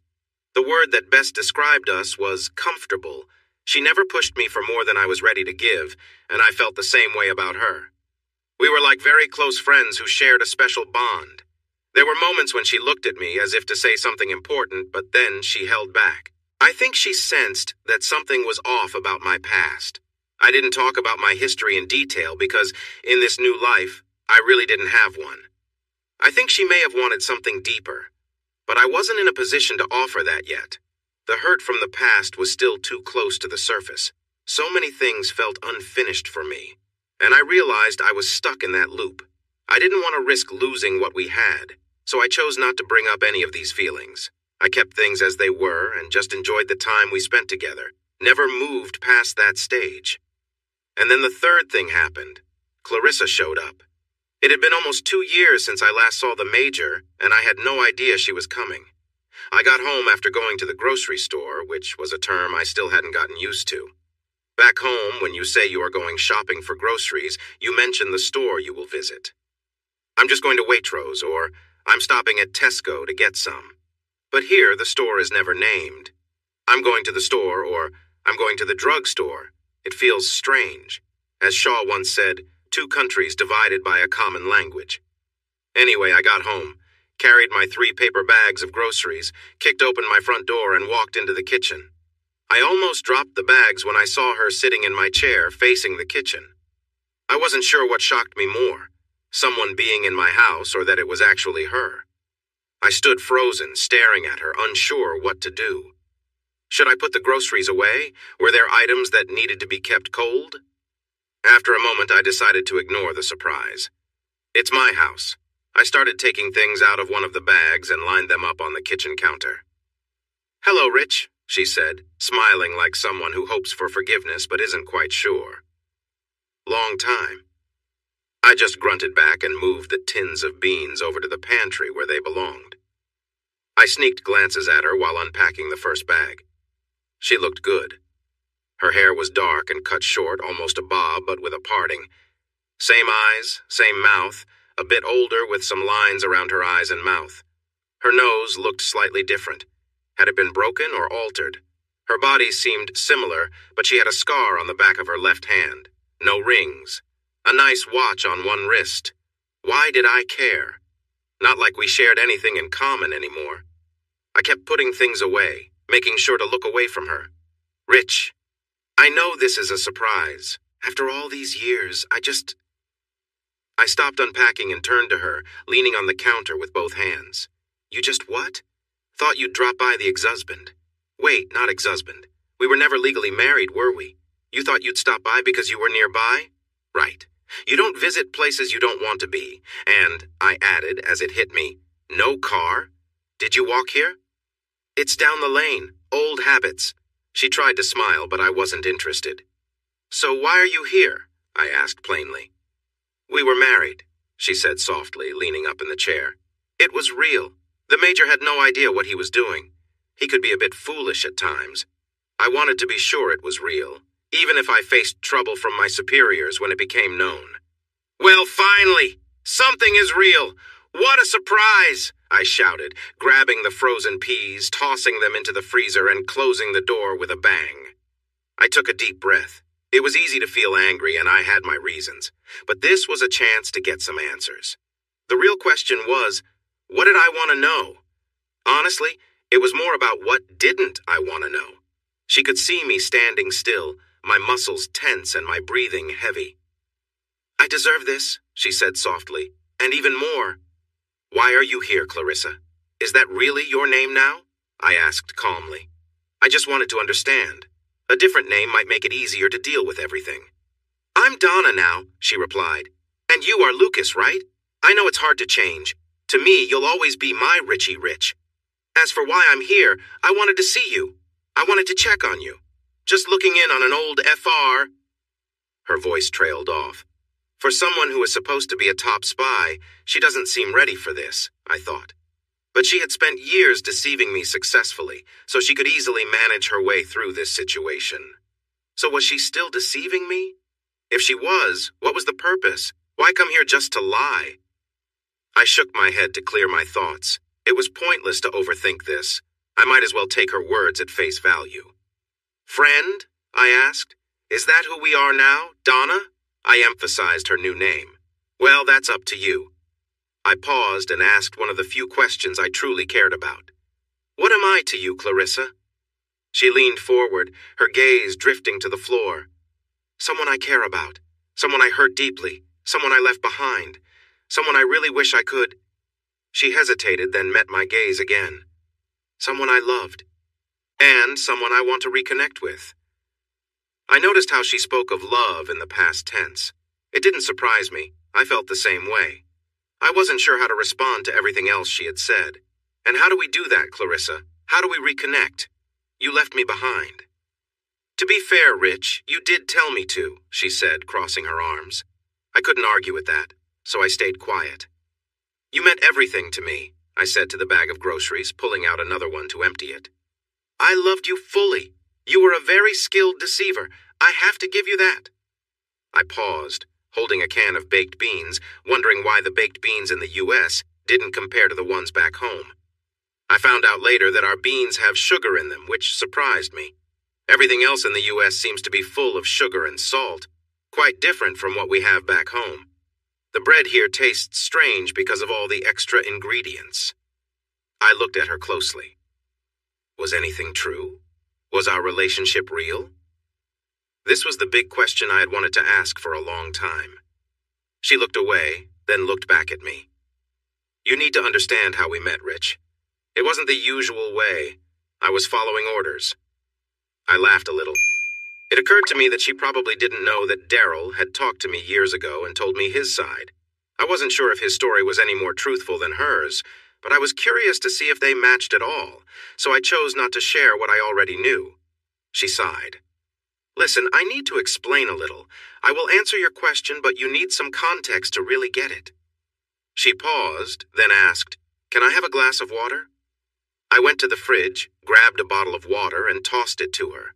I was surprised at how similar her speech was to the Majors. Did they have the same training? After opening the bottle and taking a drink, she continued, To understand my actions, you need to know about my past. My dad was a retired sergeant major and had traveled a lot. My mom was a reporter. That's how they met. She was in Singapore and he was stationed there. I don't know why. I should look into that. I'm not sure if there was an army unit there. Anyway, I was born from their union. My dad, well, they say travel broadens your mind, but for him, it made him narrow-minded and very set in his ways. He had strong opinions about everything, and he didn't care for people who were different. My mom just went along with him. She didn't see his flaws.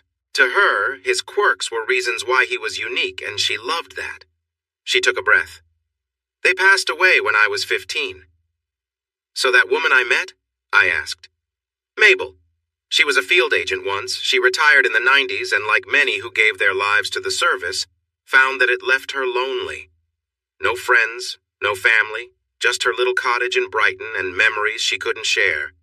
She sought small jobs so she could feel connected to something again. Following people, you know?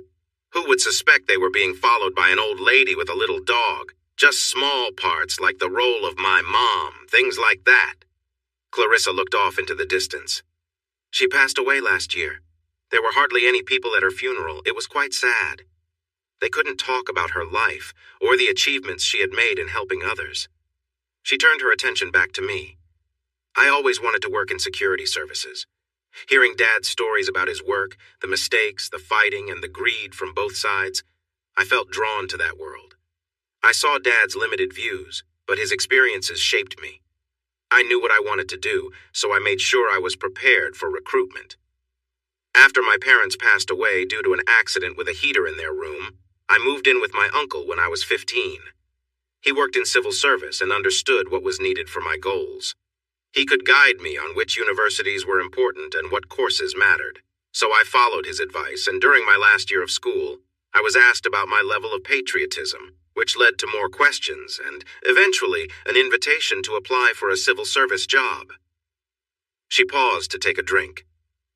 It's really humid here, isn't it? She commented before continuing. I worked my way up. Things are not as difficult for women now as they used to be.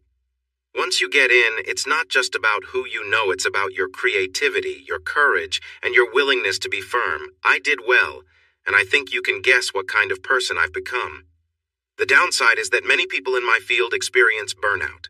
They start to lose their grip on reality, seeing things that aren't there or reacting wrongly to situations. She shrugged at me. This can be a problem. The service believes it happens because people become out of touch with regular life. She emphasized regular life with her fingers. They may have a point. You don't often get many friends outside of work since you can't share the truth about what you do or your frequent absences. She looked down when she said this, aware of how it sounded. The service thought it would help employees stay connected to the real world if they found a partner.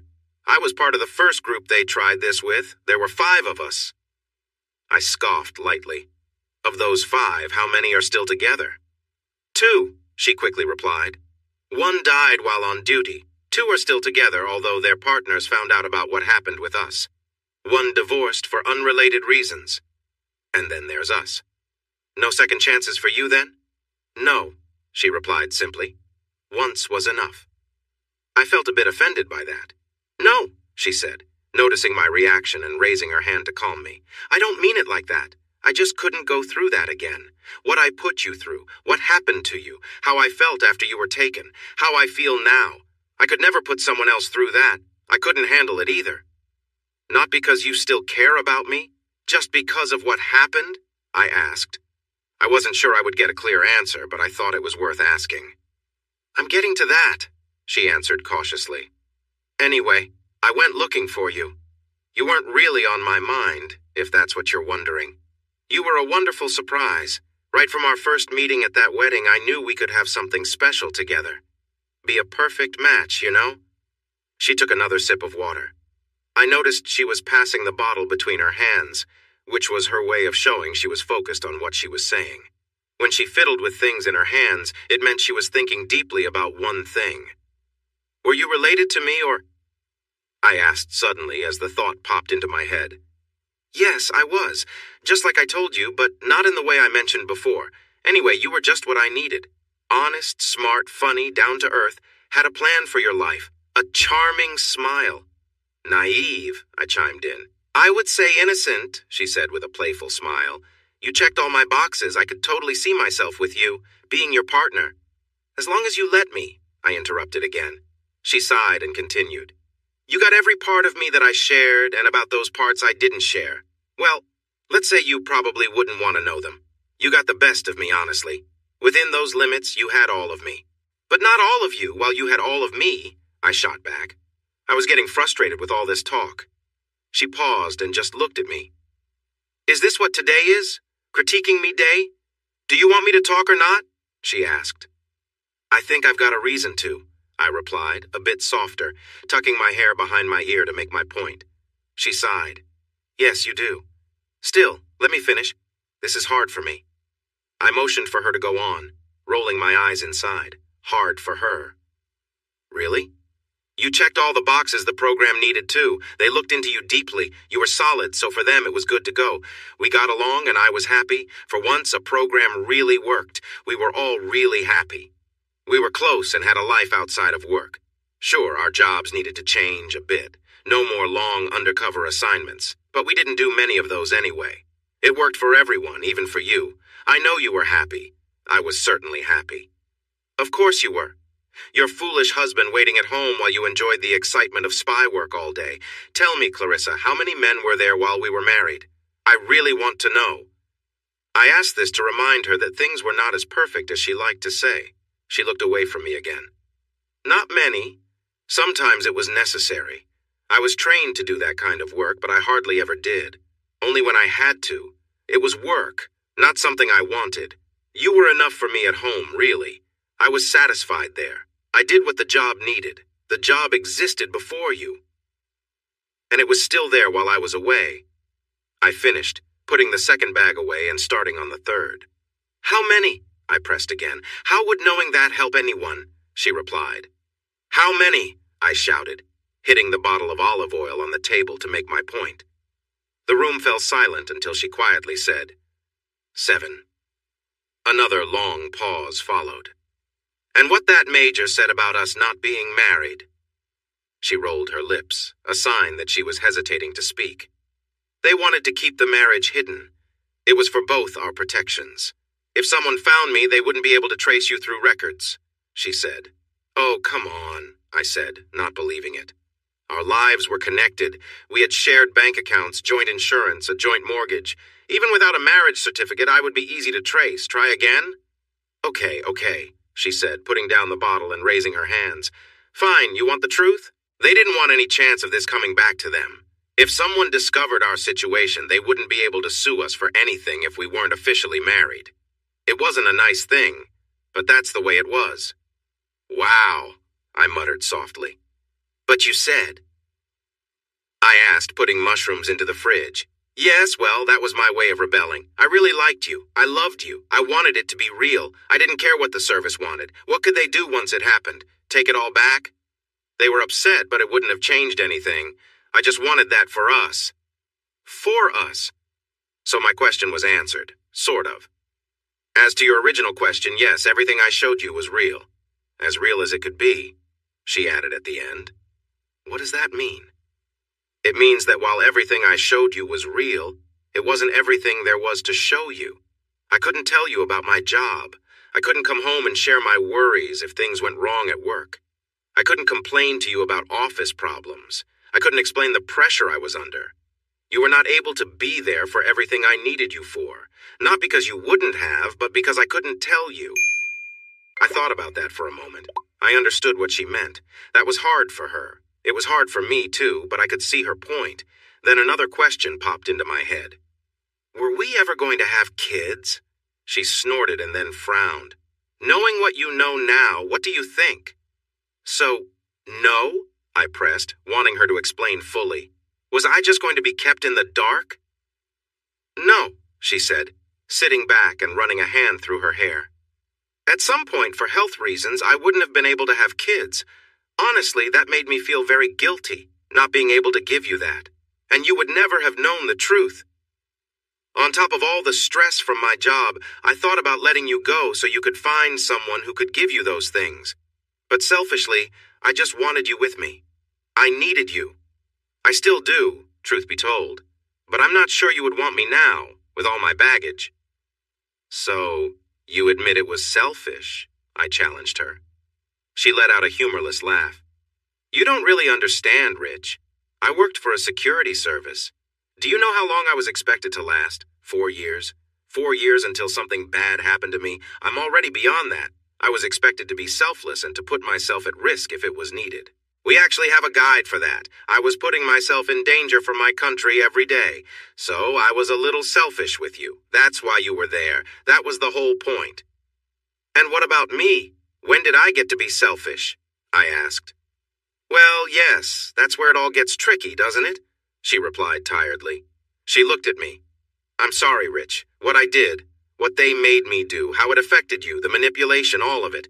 Now that I have some distance, I see how wrong it was. You paid a heavy price for my lies, and I truly am sorry. You are my greatest failure, both in my work and as a person. I don't know how else to express it. What we did to you was something we can never take back. An awkward silence filled the room. I decided to break it by asking, what about that holiday in Spain we were supposed to take? Did something happen at work? She nodded and replied, yes, we had a situation that went wrong there the week before. Someone important was exposed, and it caused a lot of trouble. The idea of anyone traveling to Spain during that time was too risky. We could have easily been caught in a difficult situation, so that trip had to be canceled. I'm sorry. Usually my other job doesn't interfere this way. I worked hard to keep things separate, but in this case, well... She shrugged with a slight smile. The trip to Maryland was nice, though. You have to admit that. I nodded back, a hint of regret in my expression. It was indeed nice. Still, I would have preferred Spain. Another silence fell as we searched for the right words. I thought that since she hadn't spoken to the major, she probably didn't know how I figured out that she wasn't quite who she seemed to be. I might as well share the story. In case you're curious, when you hurried out of the Dorchester that day, that table of your target sent us an expensive bottle of wine for someone named Miss Davis. They mentioned seeing you that Wednesday. It seemed like you were hiding from them, and that's when I suspected something was off. I dressed as a delivery person and followed you to work. Then I saw you leave for that event with the major, looking different from when you left for the day. That made me suspicious. I followed you there, pretending to be a courier, and, well, you know what happened next. She nodded, softly saying, so that's how you ended up there. Mistakes are often simple like that. Good to know. The service thought you might have switched sides after we returned. I told them that was nonsense. We just didn't understand how you figured things out. It turns out you didn't really just in the wrong place at the wrong time. Realizing what she said, she looked at me, her eyes wide. I didn't mean it was good that you got caught. I meant, I understand what you meant, I said, cutting her off. Another uncomfortable silence settled between us. It was becoming a pattern. I want you to know I helped get you out, she said quietly. I stirred things up to help. The service didn't want me involved at all. We were told to avoid any operations there. They were already cautious. I think they were trying to find you. We returned to the venue and there were police there almost immediately, so there wasn't a chance for them to, well, get rid of you if you were hurt, but there was no sign of you, so we knew you were okay. We thought you were either at the embassy or had been taken somewhere else.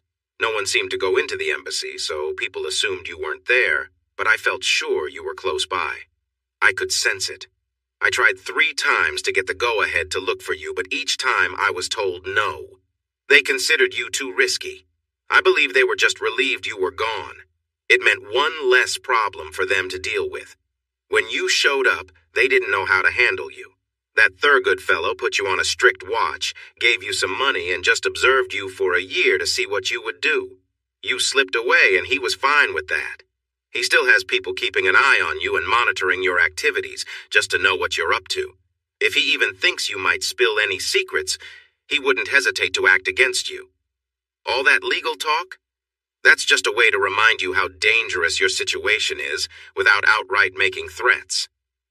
She picked up the bottle and drank the rest. I knew you were inside that embassy. I was part of a team that intercepted a Saudi agent in Cairo.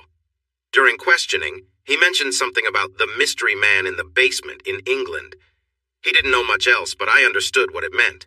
I took it to my superiors, but they didn't care. I was told to drop it. I had no idea how she managed to say that so emphatically, but she did. They told me not to pursue it and warned me against getting involved, even threatening to note a reprimand on my record. I wasn't allowed near the embassy, so I had someone else look into it for me. It took a long time to find the right group who would take action. I dropped enough hints to stir up their anger and got them to act. I may have guided them from afar. I had some friends involved who were there to handle security. The Saudis are very protective, and they wouldn't have hesitated to deal with any trouble if they were able to. She set the empty bottle down and leaned forward, resting her elbows on her knees, hands clasped in front of her, looking at me with sincerity. When they found you, I couldn't believe it. I was the one who called for help. I stayed by your side for days. I faced a lot of trouble from my bosses. They suspected who was behind the plan, even if they couldn't prove it. But it was worth it. You saved me, even after I had turned my back on you, and that fool I was with tried to make it worse to give himself a reason to act against you so we could escape. Her voice began to tremble. I couldn't come to you until now. I couldn't face you. The only man I've ever cared about, and I left you in danger.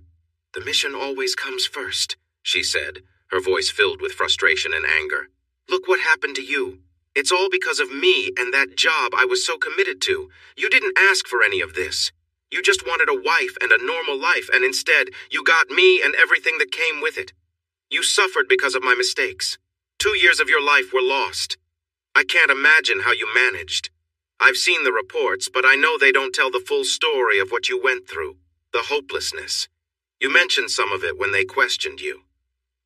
At that moment, she broke down in tears, blaming herself. I am thankful you got me out, I said, holding my hands up.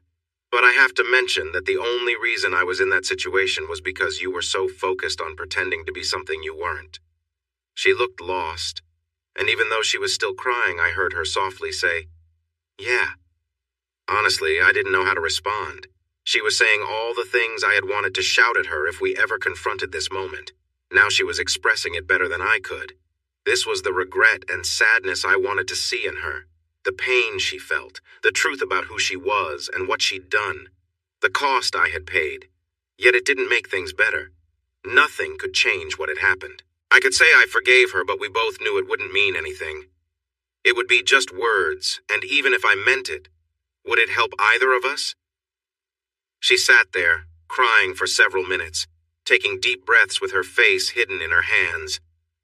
I let her be. I didn't know what else to do. I couldn't just hold her and pretend everything was okay when it wasn't. From her dishonesty to the broken promises, and the 2 years I lost, none of it was something I could overlook. The fire of anger had faded, but the memories were still there. I still had nightmares that disturbed my sleep. I realized this was why I had kept my distance from Susan. It was too difficult to explain.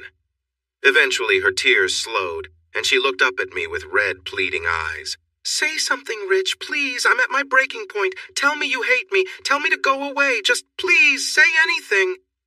Clarissa, I loved you. I believed you loved me too. Those years we were together were the best of my life. Even though everything was built on lies, I still don't regret being with you. Even if I was not the main person in your life, you were very important to me. I will not hate you. I dislike your actions, but not you as a person. I see why you acted the way you did, but I cannot forgive those actions. That is something you must deal with on your own. I took a deep breath. If you want my forgiveness, you can have it. I don't think you will know how to use it, but consider our past settled. I've started a new life, and it's decent. I have some money, freedom to make my own choices, and I go on dates sometimes. While I'm not perfectly happy, I feel content. That's about all I can ask for right now. It's better than what I expected when I was in that tough situation. You got me out, and while we may not be even, we're not too far apart either. Take that as a sign. She was still breathing heavily and stared at me with those big eyes. I wasn't sure what was on her mind. Then she politely asked for a tissue. I stood up, grabbed one from the side table, and handed it to her. She used it in a way that was a bit funny. I smiled at how she had always sneezed loudly.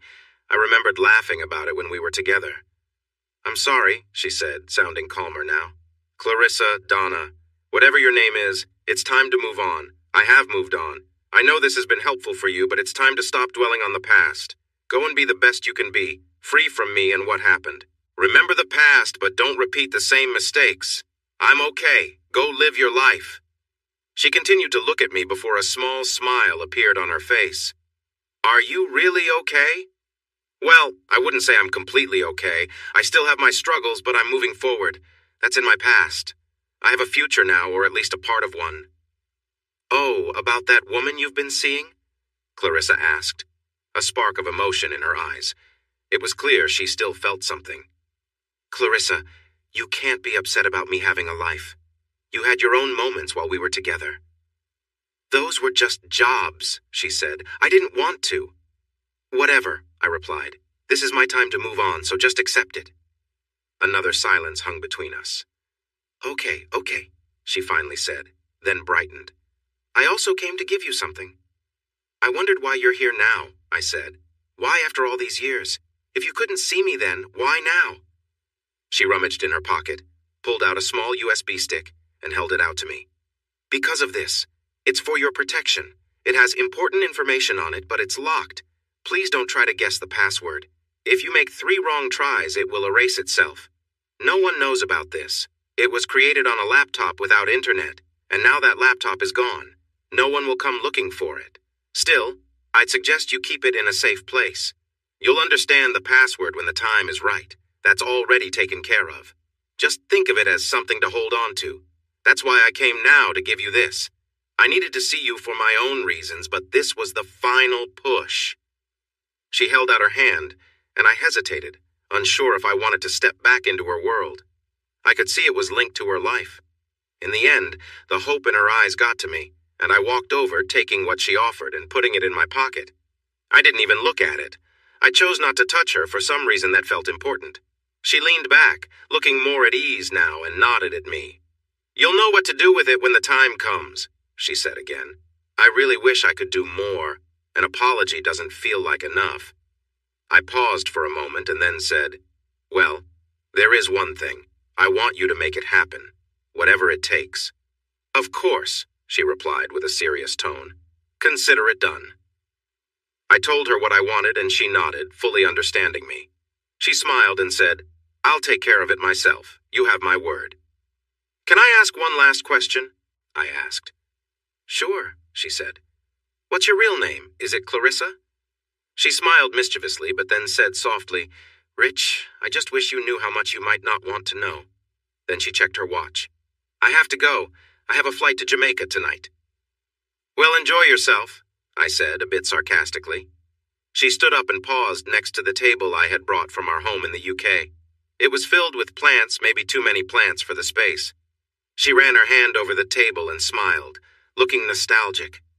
I always loved this table. Such great memories of when we found it. I'm really glad you kept it. Then she stepped in front of me. Her hand gently touched my cheek, and she leaned in to kiss me softly on the lips. I thought it would bother me, but surprisingly, it didn't. It felt like a closure, something that needed to happen. I did love you. It was real, Rich. Leaving you like that was the hardest thing I ever did, and I will always feel responsible. I'm so sorry for everything that happened, both to you and from me. Take care, my love. Live your life. Have the life I can never have and we can't have together, as much as I wish we could. Then she was gone, and I never saw her again. After she came back into my life, I tried to move on. True to her promise, Susan handled my request. Her partner was hesitant, but eventually signed over their share of the bar to her for $1. They also gave her a check to cover all the bar's debts and said it was hers again. They seemed nervous and polite, clearly believing she had strong connections. They even apologized for taking so long to fix things related to her ex's obligations. They assured her that she'd have no more problems, and if anything came up, she could reach out to them for help at no cost. Susan left the bar feeling confused but very happy. Her joy made me happy too. She didn't know the details, but she wasn't going to question her good luck. As for me, I kept living my life.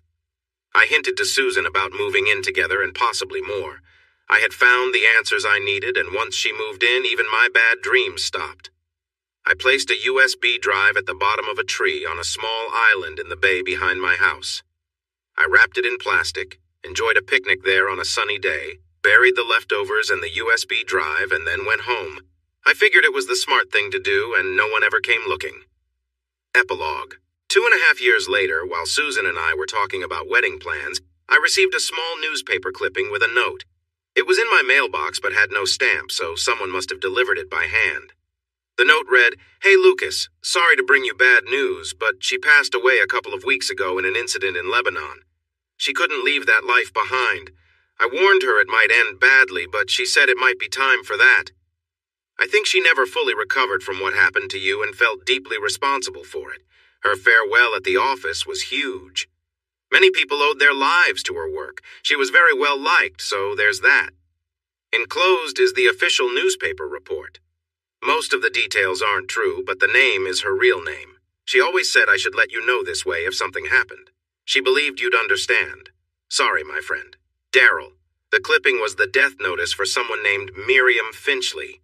That was who my Clarissa really was, or had been Miriam Finchley. And she needed me to know this. I understood why. The next day, I took Susan for a picnic on the island where I had buried the USB key. I dug it up, sat Susan down, and shared everything. I told her about my marriage to Clarissa, my time in prison, the difficult experiences being released, and the British government's demands. I also mentioned the visit from the Major and the visit from Clarissa. Susan listened with surprise the whole time. After I finished, she looked at me in shock, placed her hand over her mouth, and then hugged me tightly. We brought the USB key back home. Using a computer that had no internet connection, I checked the password-protected folder. As I expected, the password was her real name, with the initials in capital letters, no spaces. Inside the folder, there were 2 files that I copied right away. I had been warned that the key could erase itself. One was a small text file named read_me_first, txt, and the other was a Word document called Memoirs of a Misspent Life by Miriam Finchley. I opened the first file, which had a message for me. Hey, Rich, if you are reading this, then I'm either dead or officially declared dead. I'm sorry about that. This is a book I wrote my memoirs. It includes selected stories about my experiences that reveal the truth about what we were doing. Not every detail is shared, just the stories that focus on certain individuals who deserve to be recognized for their actions. Everything in this book can be confirmed, which is why I chose these specific stories. It's mostly about holding accountable those who thought it was acceptable to ruin innocent lives. I know about the agreement they made you sign. It may restrict what you can write, but it doesn't say anything about me doing it. And since I'm no longer here, my reputation doesn't matter to me anymore. I want to take a few of these people down with me. What you do with this is your choice. If you decide to share it, do it in a way that doesn't connect back to you. There are powerful individuals mentioned in here, and some may not respond well. It's better to be safe. I really did care for you. I'm sorry for everything. Miriam. The second file contained Miriam's memoirs. Now I understood why she wanted to keep this hidden until after her passing, and why she was so worried that no one would find out. The contents were shocking. I read the book in 2 days. It told stories about her breaking into places, getting into fights, tricking people, and hurting others. It also shared the reasons why she was sent on these missions, the conflicts that led to them, and how much of it stemmed from personal pride and ego. Two important things stood out to me. First, even though Clarissa thought I knew her well, it became clear that I didn't know her at all. There were many things about her that I had never imagined. She claimed that this was just a small part of her story, and if that's true, then I was just a small part of her life.